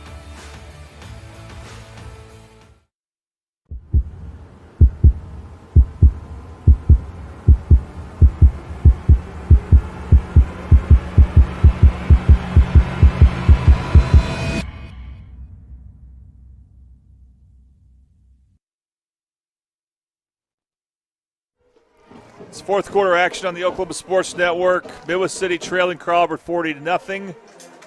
We're going to keep it with Whataburger. Now, we're looking for a 4th quarter sponsor. And I don't mean a 4th quarter sponsor for the literal 4th quarter. I just mean we have 3-quarter sponsors and we need a 4th. But, hey, that could very well be the 4th quarter sponsor. But we're going to stick with Whataburger for this quarter. Whataburger off of 15th Street in Midwest City. After the game, how about this? Carl Albert's calling a timeout right when the quarter begins. They already had a timeout, basically with the quarter transitioning from one to the other. But hey, that's what you see on the first day or the first game. So we'll go ahead and keep it here. But yes, for Whataburger after this game, they're going to be open, and you can go there. Say you're with Midwest City High School. Don't worry about the fact that this game isn't going well. Just say it anyway. Say it proudly. You're with Midwest City High School, and that What a Guy sent you. And then buy something, anything, even a little bitty item like a small drink, and you will get a free order of medium French fries. And Whataburger's French fries are good.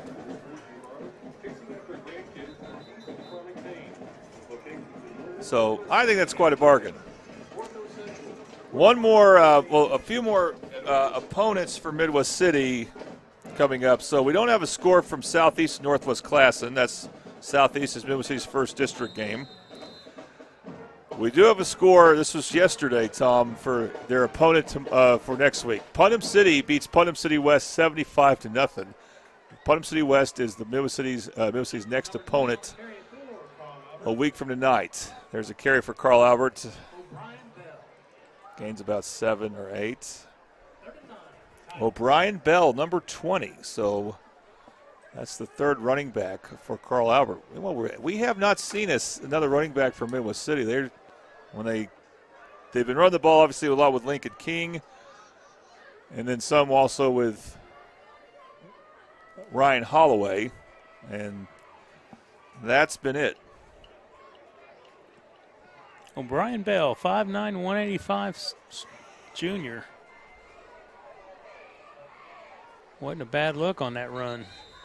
Yeah, he only gained a yard, but it doesn't mean it doesn't look good. Yeah. Do we have another timeout? But these things now they're unloading their bench. But it's still unusual to see for Carl Albert. All right, this time we'll take a break. You're watching Midwest City Bomber football on the Oklahoma Sports Network.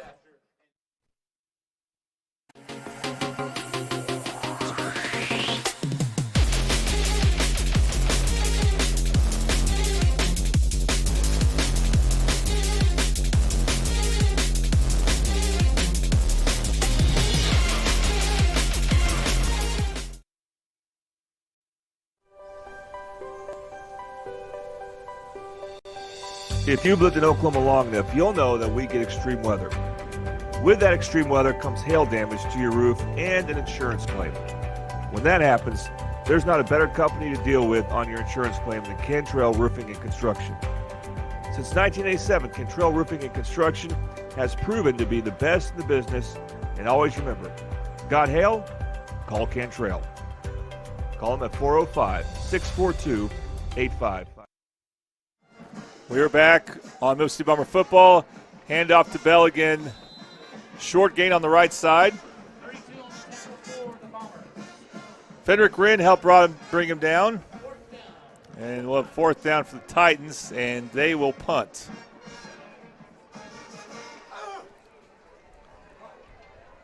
$41-0. Carl Albert has unloaded their bench, so we'll see if they score anymore. Can Midwest City take advantage of that on the offensive end? I am confused. Why would Coach Dunn put Matthews back in there as an up back? Well, he's not. I understand that. It's not going to run the ball. I'm going to defend Coach Dunn, I guess, if that's who you got. It's Coach. By the way, it's not Coach Dunn. It's Coach Farley. Oh, that's true. Special teams coach.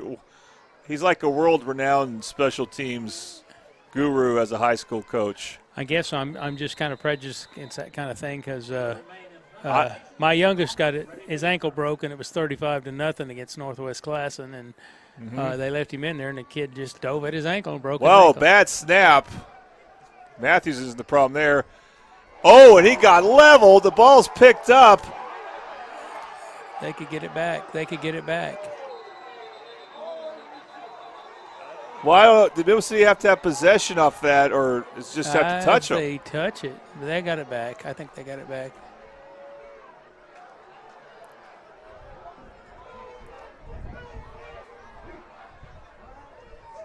Bo Davis, the punter, got leveled and it got the crowd excited. Was he punting? Is there a flag on the play? There's not a flag, He's is the one there? that got hit? Okay, Stephen Welch, I'm sorry, who also, he was practicing his punting. He's the one that was out there.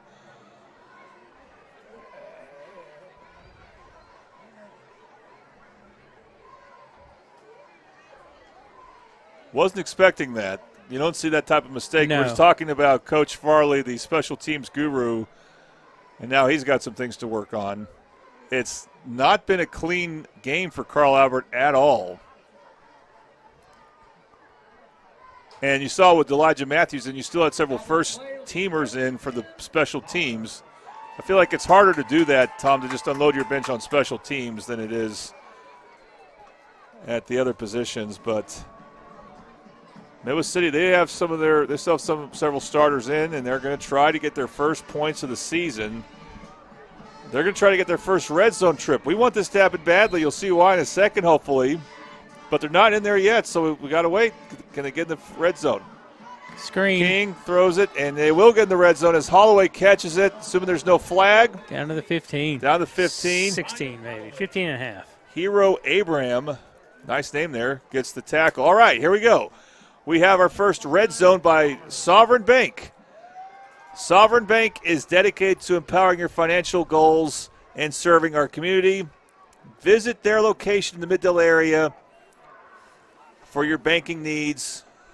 They're located at 2600 South Douglas Boulevard in Midwest City. Member FDIC. Second down for the Bombers. Holloway, the handoff. Now they're out of the red zone. Glad I got to that when I could. As we saw a good tackle there by Jake Miller.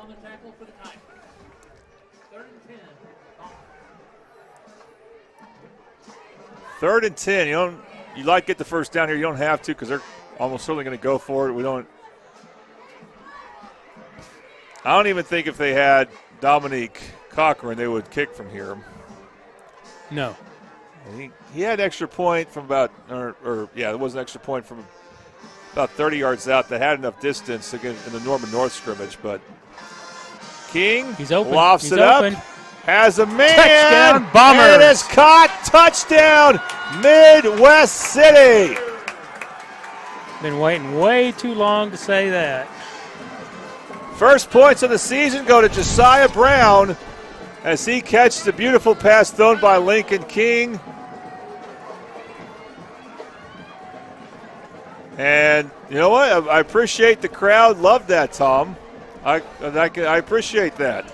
Oh, yeah, they loved it.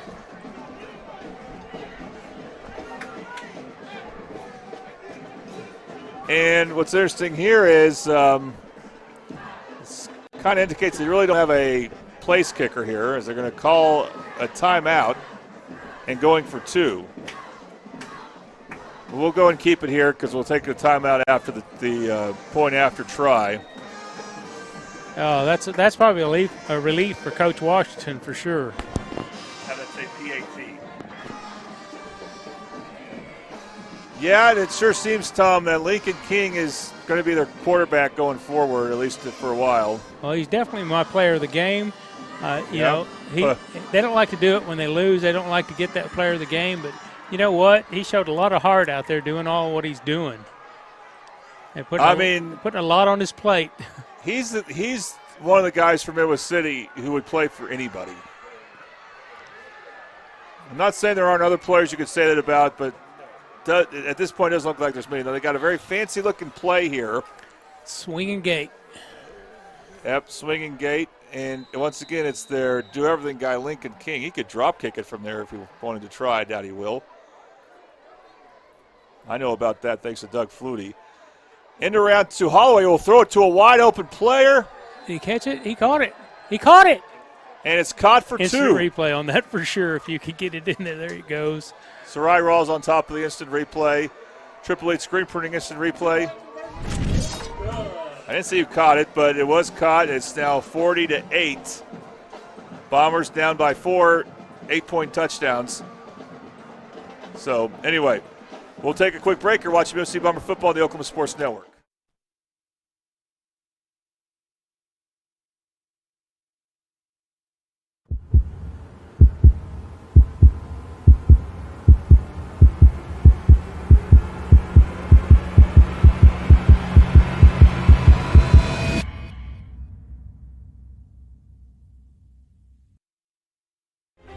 Last year, 35% of all auto accident deaths were rollovers. If you've been in a wreck, don't hesitate to call us.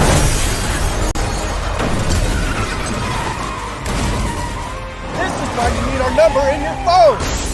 This could be you! When you call our firm, you're going to get one of us, not some paralegal or office manager. Most lawyers, they take more money than their clients. Most of the time, a lot more. We don't, and we guarantee it.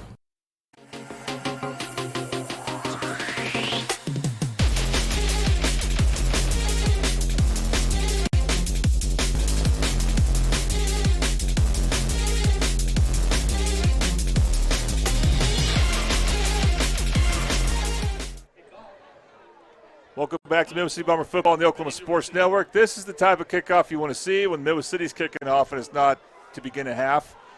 Patrick Newby Farmers Insurance, your kickoff sponsor. Please scan the QR code and call 405-733-7671. Noah Sharp will do the kickoffs. I don't know if Midwest City has a place kicker, but they will use Noah Sharp to kick off. And, yeah, he kicks it short. It's fielded at the 35 by Carl Albert. Oh, Gets about the 41. Another big hit. That could be a horse collar. Maybe too good of a hit. Brandon Greenhoward got that tackle there. Tom? Drive summary, Madison's Country Cooking for breakfast, lunch, or dinner. This week, come to Madison's Country Cooking at 4747 Southeast 29th Street, Del City, and say the code word first down and receive 10% off of all purchases. Again, the word is first down, and the place to be is Madison's. That was a 3-play, 21-yard drive, capped off with a Lincoln King to Brown 21-yard pass touchdown. The 2-point try was good, 41-8. Okay, so Carl Albert at quarterback has in number 16, Jace Swearigan. He's not on their 2 deep, but he's the one they go with. They hand off here for a short gain. The handoff there, I believe, was Maddox Underhill. And he got no gain, so 2nd and 10. And obviously still you could see some starters in on defense, including Fenric Rinn. Now they bring in number 39. Now this guy's not a starter, Jordan Dixon. He's only a freshman.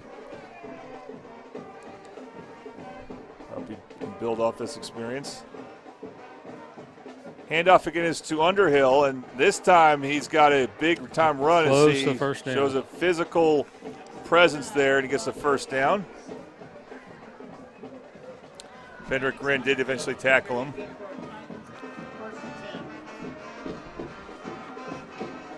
Well, don't let up now on defense. You got something to feel good about on offense. Well, they were hitting pretty hard. I've noticed some pretty hard hits out of the Bombers' defensive guys. That's something they didn't really have a lot of last week. Handoff again, it's Underhill, and he's just a hard guy to tackle. But they do eventually get him down. Trayshawn Lee, one of the players who does. It'll be 2nd down. Carl Albert's back to some effective smash mouth football. They've been kind of out of sync at times, really, on offense this half after that long run by Elijah Matthews. They haven't scored since then. That was the very first play from scrimmage for Carl Albert in the 3rd quarter.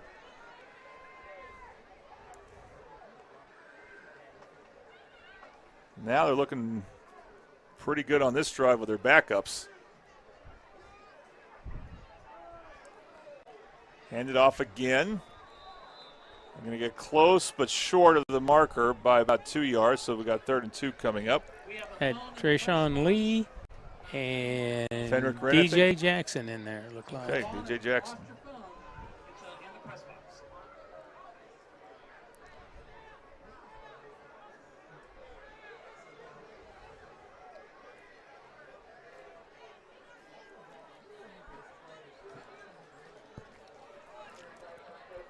So it's going to be 3rd down and about 4. Handoff In the and good backfield. tackle in the backfield. That was made by number 44, Lowell Hicks, who's Just- listed as a senior, but we just- don't have any other information It on just him. says he's a senior. Yep. That was O'Brien Bell who got it. He's got a tackle to his credit this year, so. Yeah.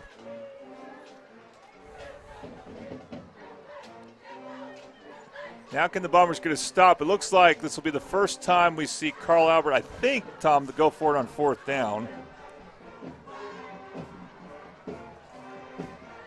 Really like Underhill as a running back, but they're going to keep Bell in. See if they throw it. It's Bell, and he will not get the first down. TOD. One of the tacklers, Zoe Everett. And Lewis City with another defensive stop, I believe. If they, yeah. Turnover on downs. Turnover on downs.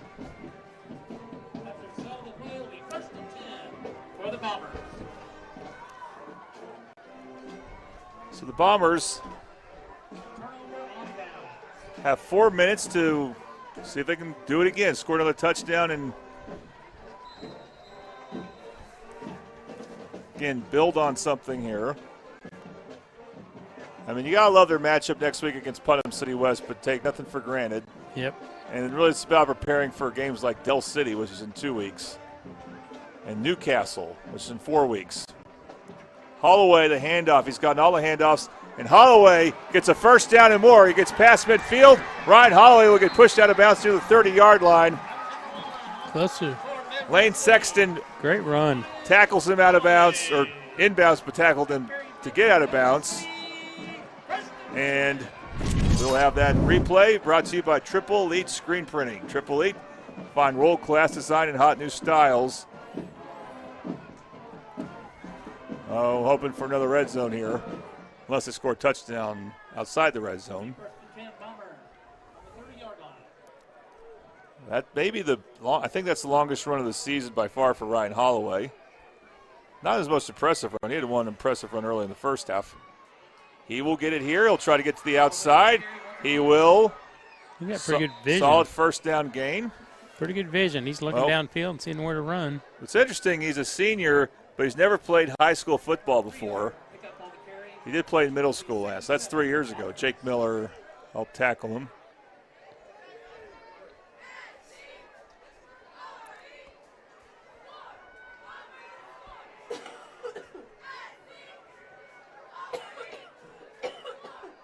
Quit that coughing. Bit of a high snap for King, and then He a fumbles bad the ball. fumble there. That one has to be more on Lincoln King. That's still a high snap. I mean, He had that it- was yeah. really high. It was way over. It was, and that messed up the timing. You're right. I guess I'm saying that one's not as much on Ryan Holloway as the fumble he had earlier. But that's a bummer, as Mill City was. Again, I know there's a lot of Carl Albert second or third stringers in, but they were looking good. And this game has taken a while, but see if Carl Albert tries to and is able to run out the clock here. 2:33 to go.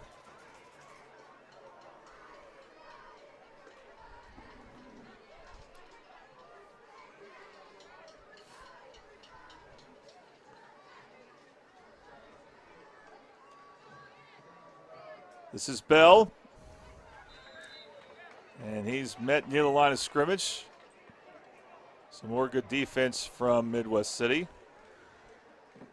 All right, Tom, so you're saying you like Lincoln King as player of the game? I don't know who else we could look at. I'm not going to argue. I think Noah Sharp got the tackle there. Second and 8, time.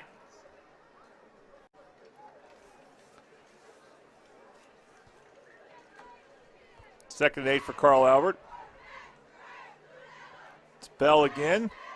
This time he's able to get a good surge, good push by his offensive line, and he'll get close to a first down. And that will make it easier for Carl Albert to run out the clock. First and 10, Carl.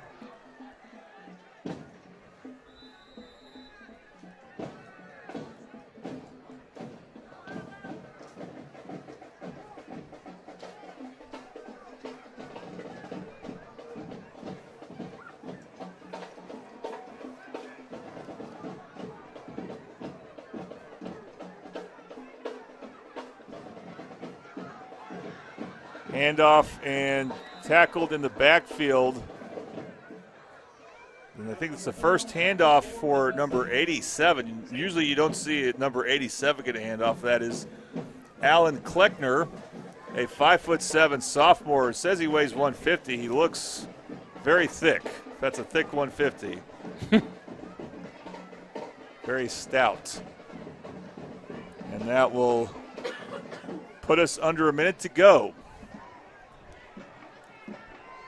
So we may just have one more play. We'll see when the shot clock, as Tom likes to call it, starts after this play. Handoff, and again, that is Kleckner. Gets tackled after a gain of about 1. And that should be, they're going to stop the clock, but I think only temporarily. This should be the game's final play. All right, well, we don't have a player of the game sponsor. We wish we did, so if you'd like to be a player of the game sponsor or a post-game sponsor, we don't have that either, by all means. Be sure when you rotate. But we still will try to talk to a player if we can, and definitely Coach Washington. This will do it, though. It is a final. Another blowout win for Carl Albert over the Bombers. This one by a score of 40-8. See Coach Washington, Coach Dunn embracing there for a nice solid handshake and talk.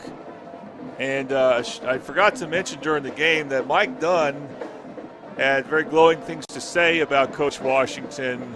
First on Facebook when he got hired back in May, and talked about how he's actually known Coach Washington for several years, because when Coach Washington was at Eastern Illinois and Mike Dunn was the head coach at Del City, Coach Washington would come down to Oklahoma to recruit some of the Del City players, and they built a relationship there. And Coach Dunn is very enthusiastic about Coach Washington as a head coach in Midwest City. So I think it's worth pointing that out. It's got it tough right now, but hopefully they'll begin to turn things around. I do expect they'll play much better against Putnam City West. Of course, they're not at that Carl Albert or Piedmont level, but you still got to go out and show it. It is a final again. So Midwest City will go to 0-2. And they have been 0-2 for 4 straight years now. And since the Oklahoma Sports Network got going, 5 out of 7 years has Midwest City gone 0-2. But those aren't district games, so you just hope to get these behind you, and hopefully you can get something going in district play.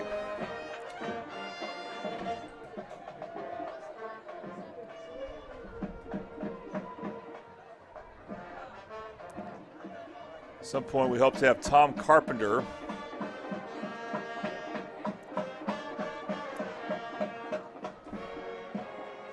interview a player here. Let's see. Let's go and take a quick break, and then we'll see if we can get those interviews. You're watching Midwest City Bomber football on the Oklahoma Sports Network.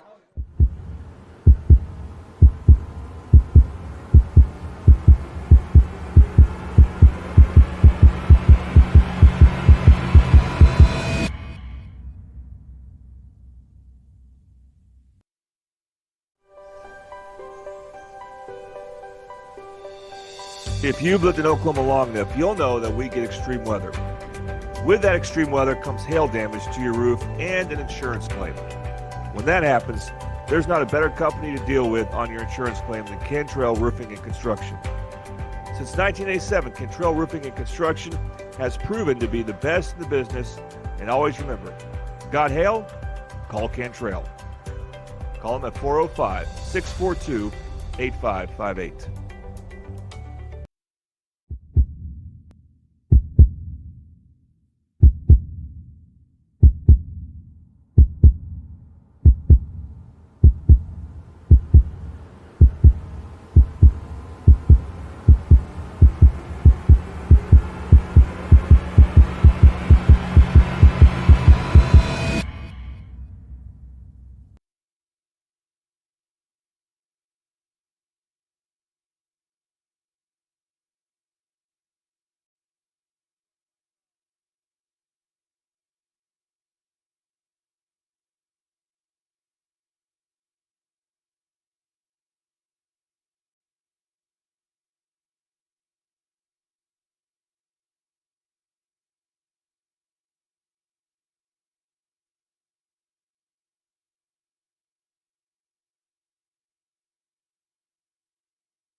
Welcome back to Midwest City Bomber football on the Oklahoma Sports Network.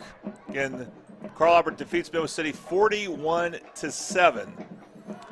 We hope to have an interview for you here or two. We'll see. We'll give it a chance. Again, Midwest City plays Putnam City West next Friday at Putnam City West. They got a very nice stadium.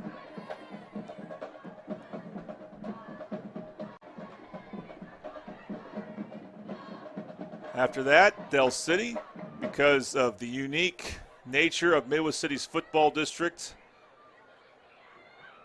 I believe it's District 1. Only 7 teams are in that district, meaning you get 6 district games. So Midwest City gets 4 non-district games as a result. Piedmont, Carl Albert, Putnam City West, and then Del City. And then they begin district play with a game here against Southeast.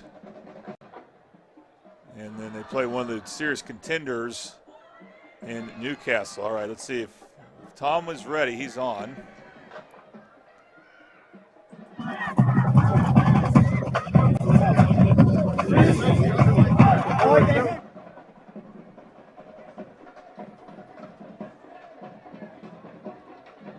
See if we get a player going, interview going. Tom, you are ready. You're there. Go ahead. Yeah. Okay. I'm here with Lincoln King. Let's see here. I'm looking at you did some quarterbacking, some D-back, you played punter. It's my understanding you also on the bus on the wheel. Thing you can't do. It's nothing really I can't do, sir. I'm an athlete, and I do anything to help my team out. We came short tonight, and we got to take this as just another lesson. We're going to apply it next year. Let the guys know. A lot of us up there thought they did so much better this week. But still, we had a tough opponent. We knew that. Knew that coming into this game. They had their penalties from being their first game and not being as smooth as they probably want to be at this point. But we had some stuff that just went wrong. I mean, you threw a good pass and it got popped up in the air. You threw another good pass and it got knocked on the ground for a fumble.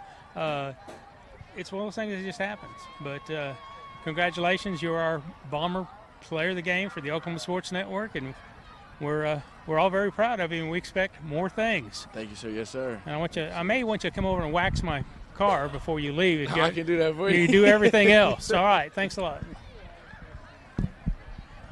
All right, Tom, thank you for that. All right. I was telling him that he did everything, and then he probably changed the flat on the bus on the way over here because he could do everything. Quite a talent, and I loved watching him in baseball, and I love watching him. I've umpired him in baseball, and so I've seen how good of an athlete he is, and he's just a kid with a lot of heart. Yes, sir. And some talent to go with it. Yes, sir. We got our first score in. I was glad to see that. I'm sure that was one of those weights that off your shoulders, trying to get things going. Could you have picked a better schedule? You didn't have a choice in it, did you? What we're doing right now is learning lessons. Okay, right. A lot of those things that happen out there on the field, we help Carl Albert win. And when you're playing a good team like Carl Albert, a state championship team, we can't help them by making mistakes, right. Turning the ball over. Missing line and missing tackles. Like, it's just small things that we continue to preach in our program. And like, what I'm appreciative of is how these kids just kept fighting to the end of the game. Okay, we came out at halftime down 28-0. They just came out. We worked and turned the ball. They get a big run. Could have just quit. They just kept fighting. But like I just told them, I'm tired of saying my proudest thing is we keep fighting. We have the ability to do right. We have the ability to play well. We got to start developing the discipline to do our assignment, play in and play out. I think I noticed a lot of improvement. One of my keys to the game was not to have so many dadgum penalties, and that pretty much Carl Albert had more penalties than I've ever seen them have, and most of them are personal foul stuff. So I thought we did a great job keeping our head, not getting in a tussle with anybody. But also, they didn't have the jumping off sides. So I had a few procedure penalties, but other than that, it was great. Yes, sir. Yes, sir. We just got to keep it's small victories right now. The improvement as far as, a little bit better in tackling, a little bit better at playing assignment football. We just got to take care of the ball. We have to stop them, and we got to create takeaways. It's small things to continue to educate our kids on. Like it's not spectacular plays. It's just doing our job, simply doing our job. Right. Next week's no pushover, but it's Putnam City West. But I think the guys are looking forward to it. It's going to be something they can do and give us a good show. I think every opponent, we just have to do our job and execute. It doesn't matter who the hell we playing, and right. we got to just focus in on us. And, absolutely. And the Bombers have to develop. All right, Coach. Congratulations for sir. getting the points on the board. Next week we'll see if we can run up some more. Yes, sir. All right. Thanks. Thank you. Appreciate it. Back to you, Jordan. Thank you, Tom. Always love seeing those interviews, especially with the camera shot we get. Okay. That will do it from here. Again, Midwest City will play next week against Putnam City West. The usual times, 6:30 pregame, 7 o'clock kickoff. I want to thank again everyone who helped make this possible. For our interns, Brandy Thomas, Maya Hodge, Bernie Wren on camera, Sarai Rawls producing, Tom Carpenter, the colorful color commentator, Carpenter he is. Jordan Ray here doing play-by-play. Thank you once again for watching Midwest City Bomber football on the Oklahoma Sports Network. Thanks for watching this presentation of the Oklahoma Sports Network.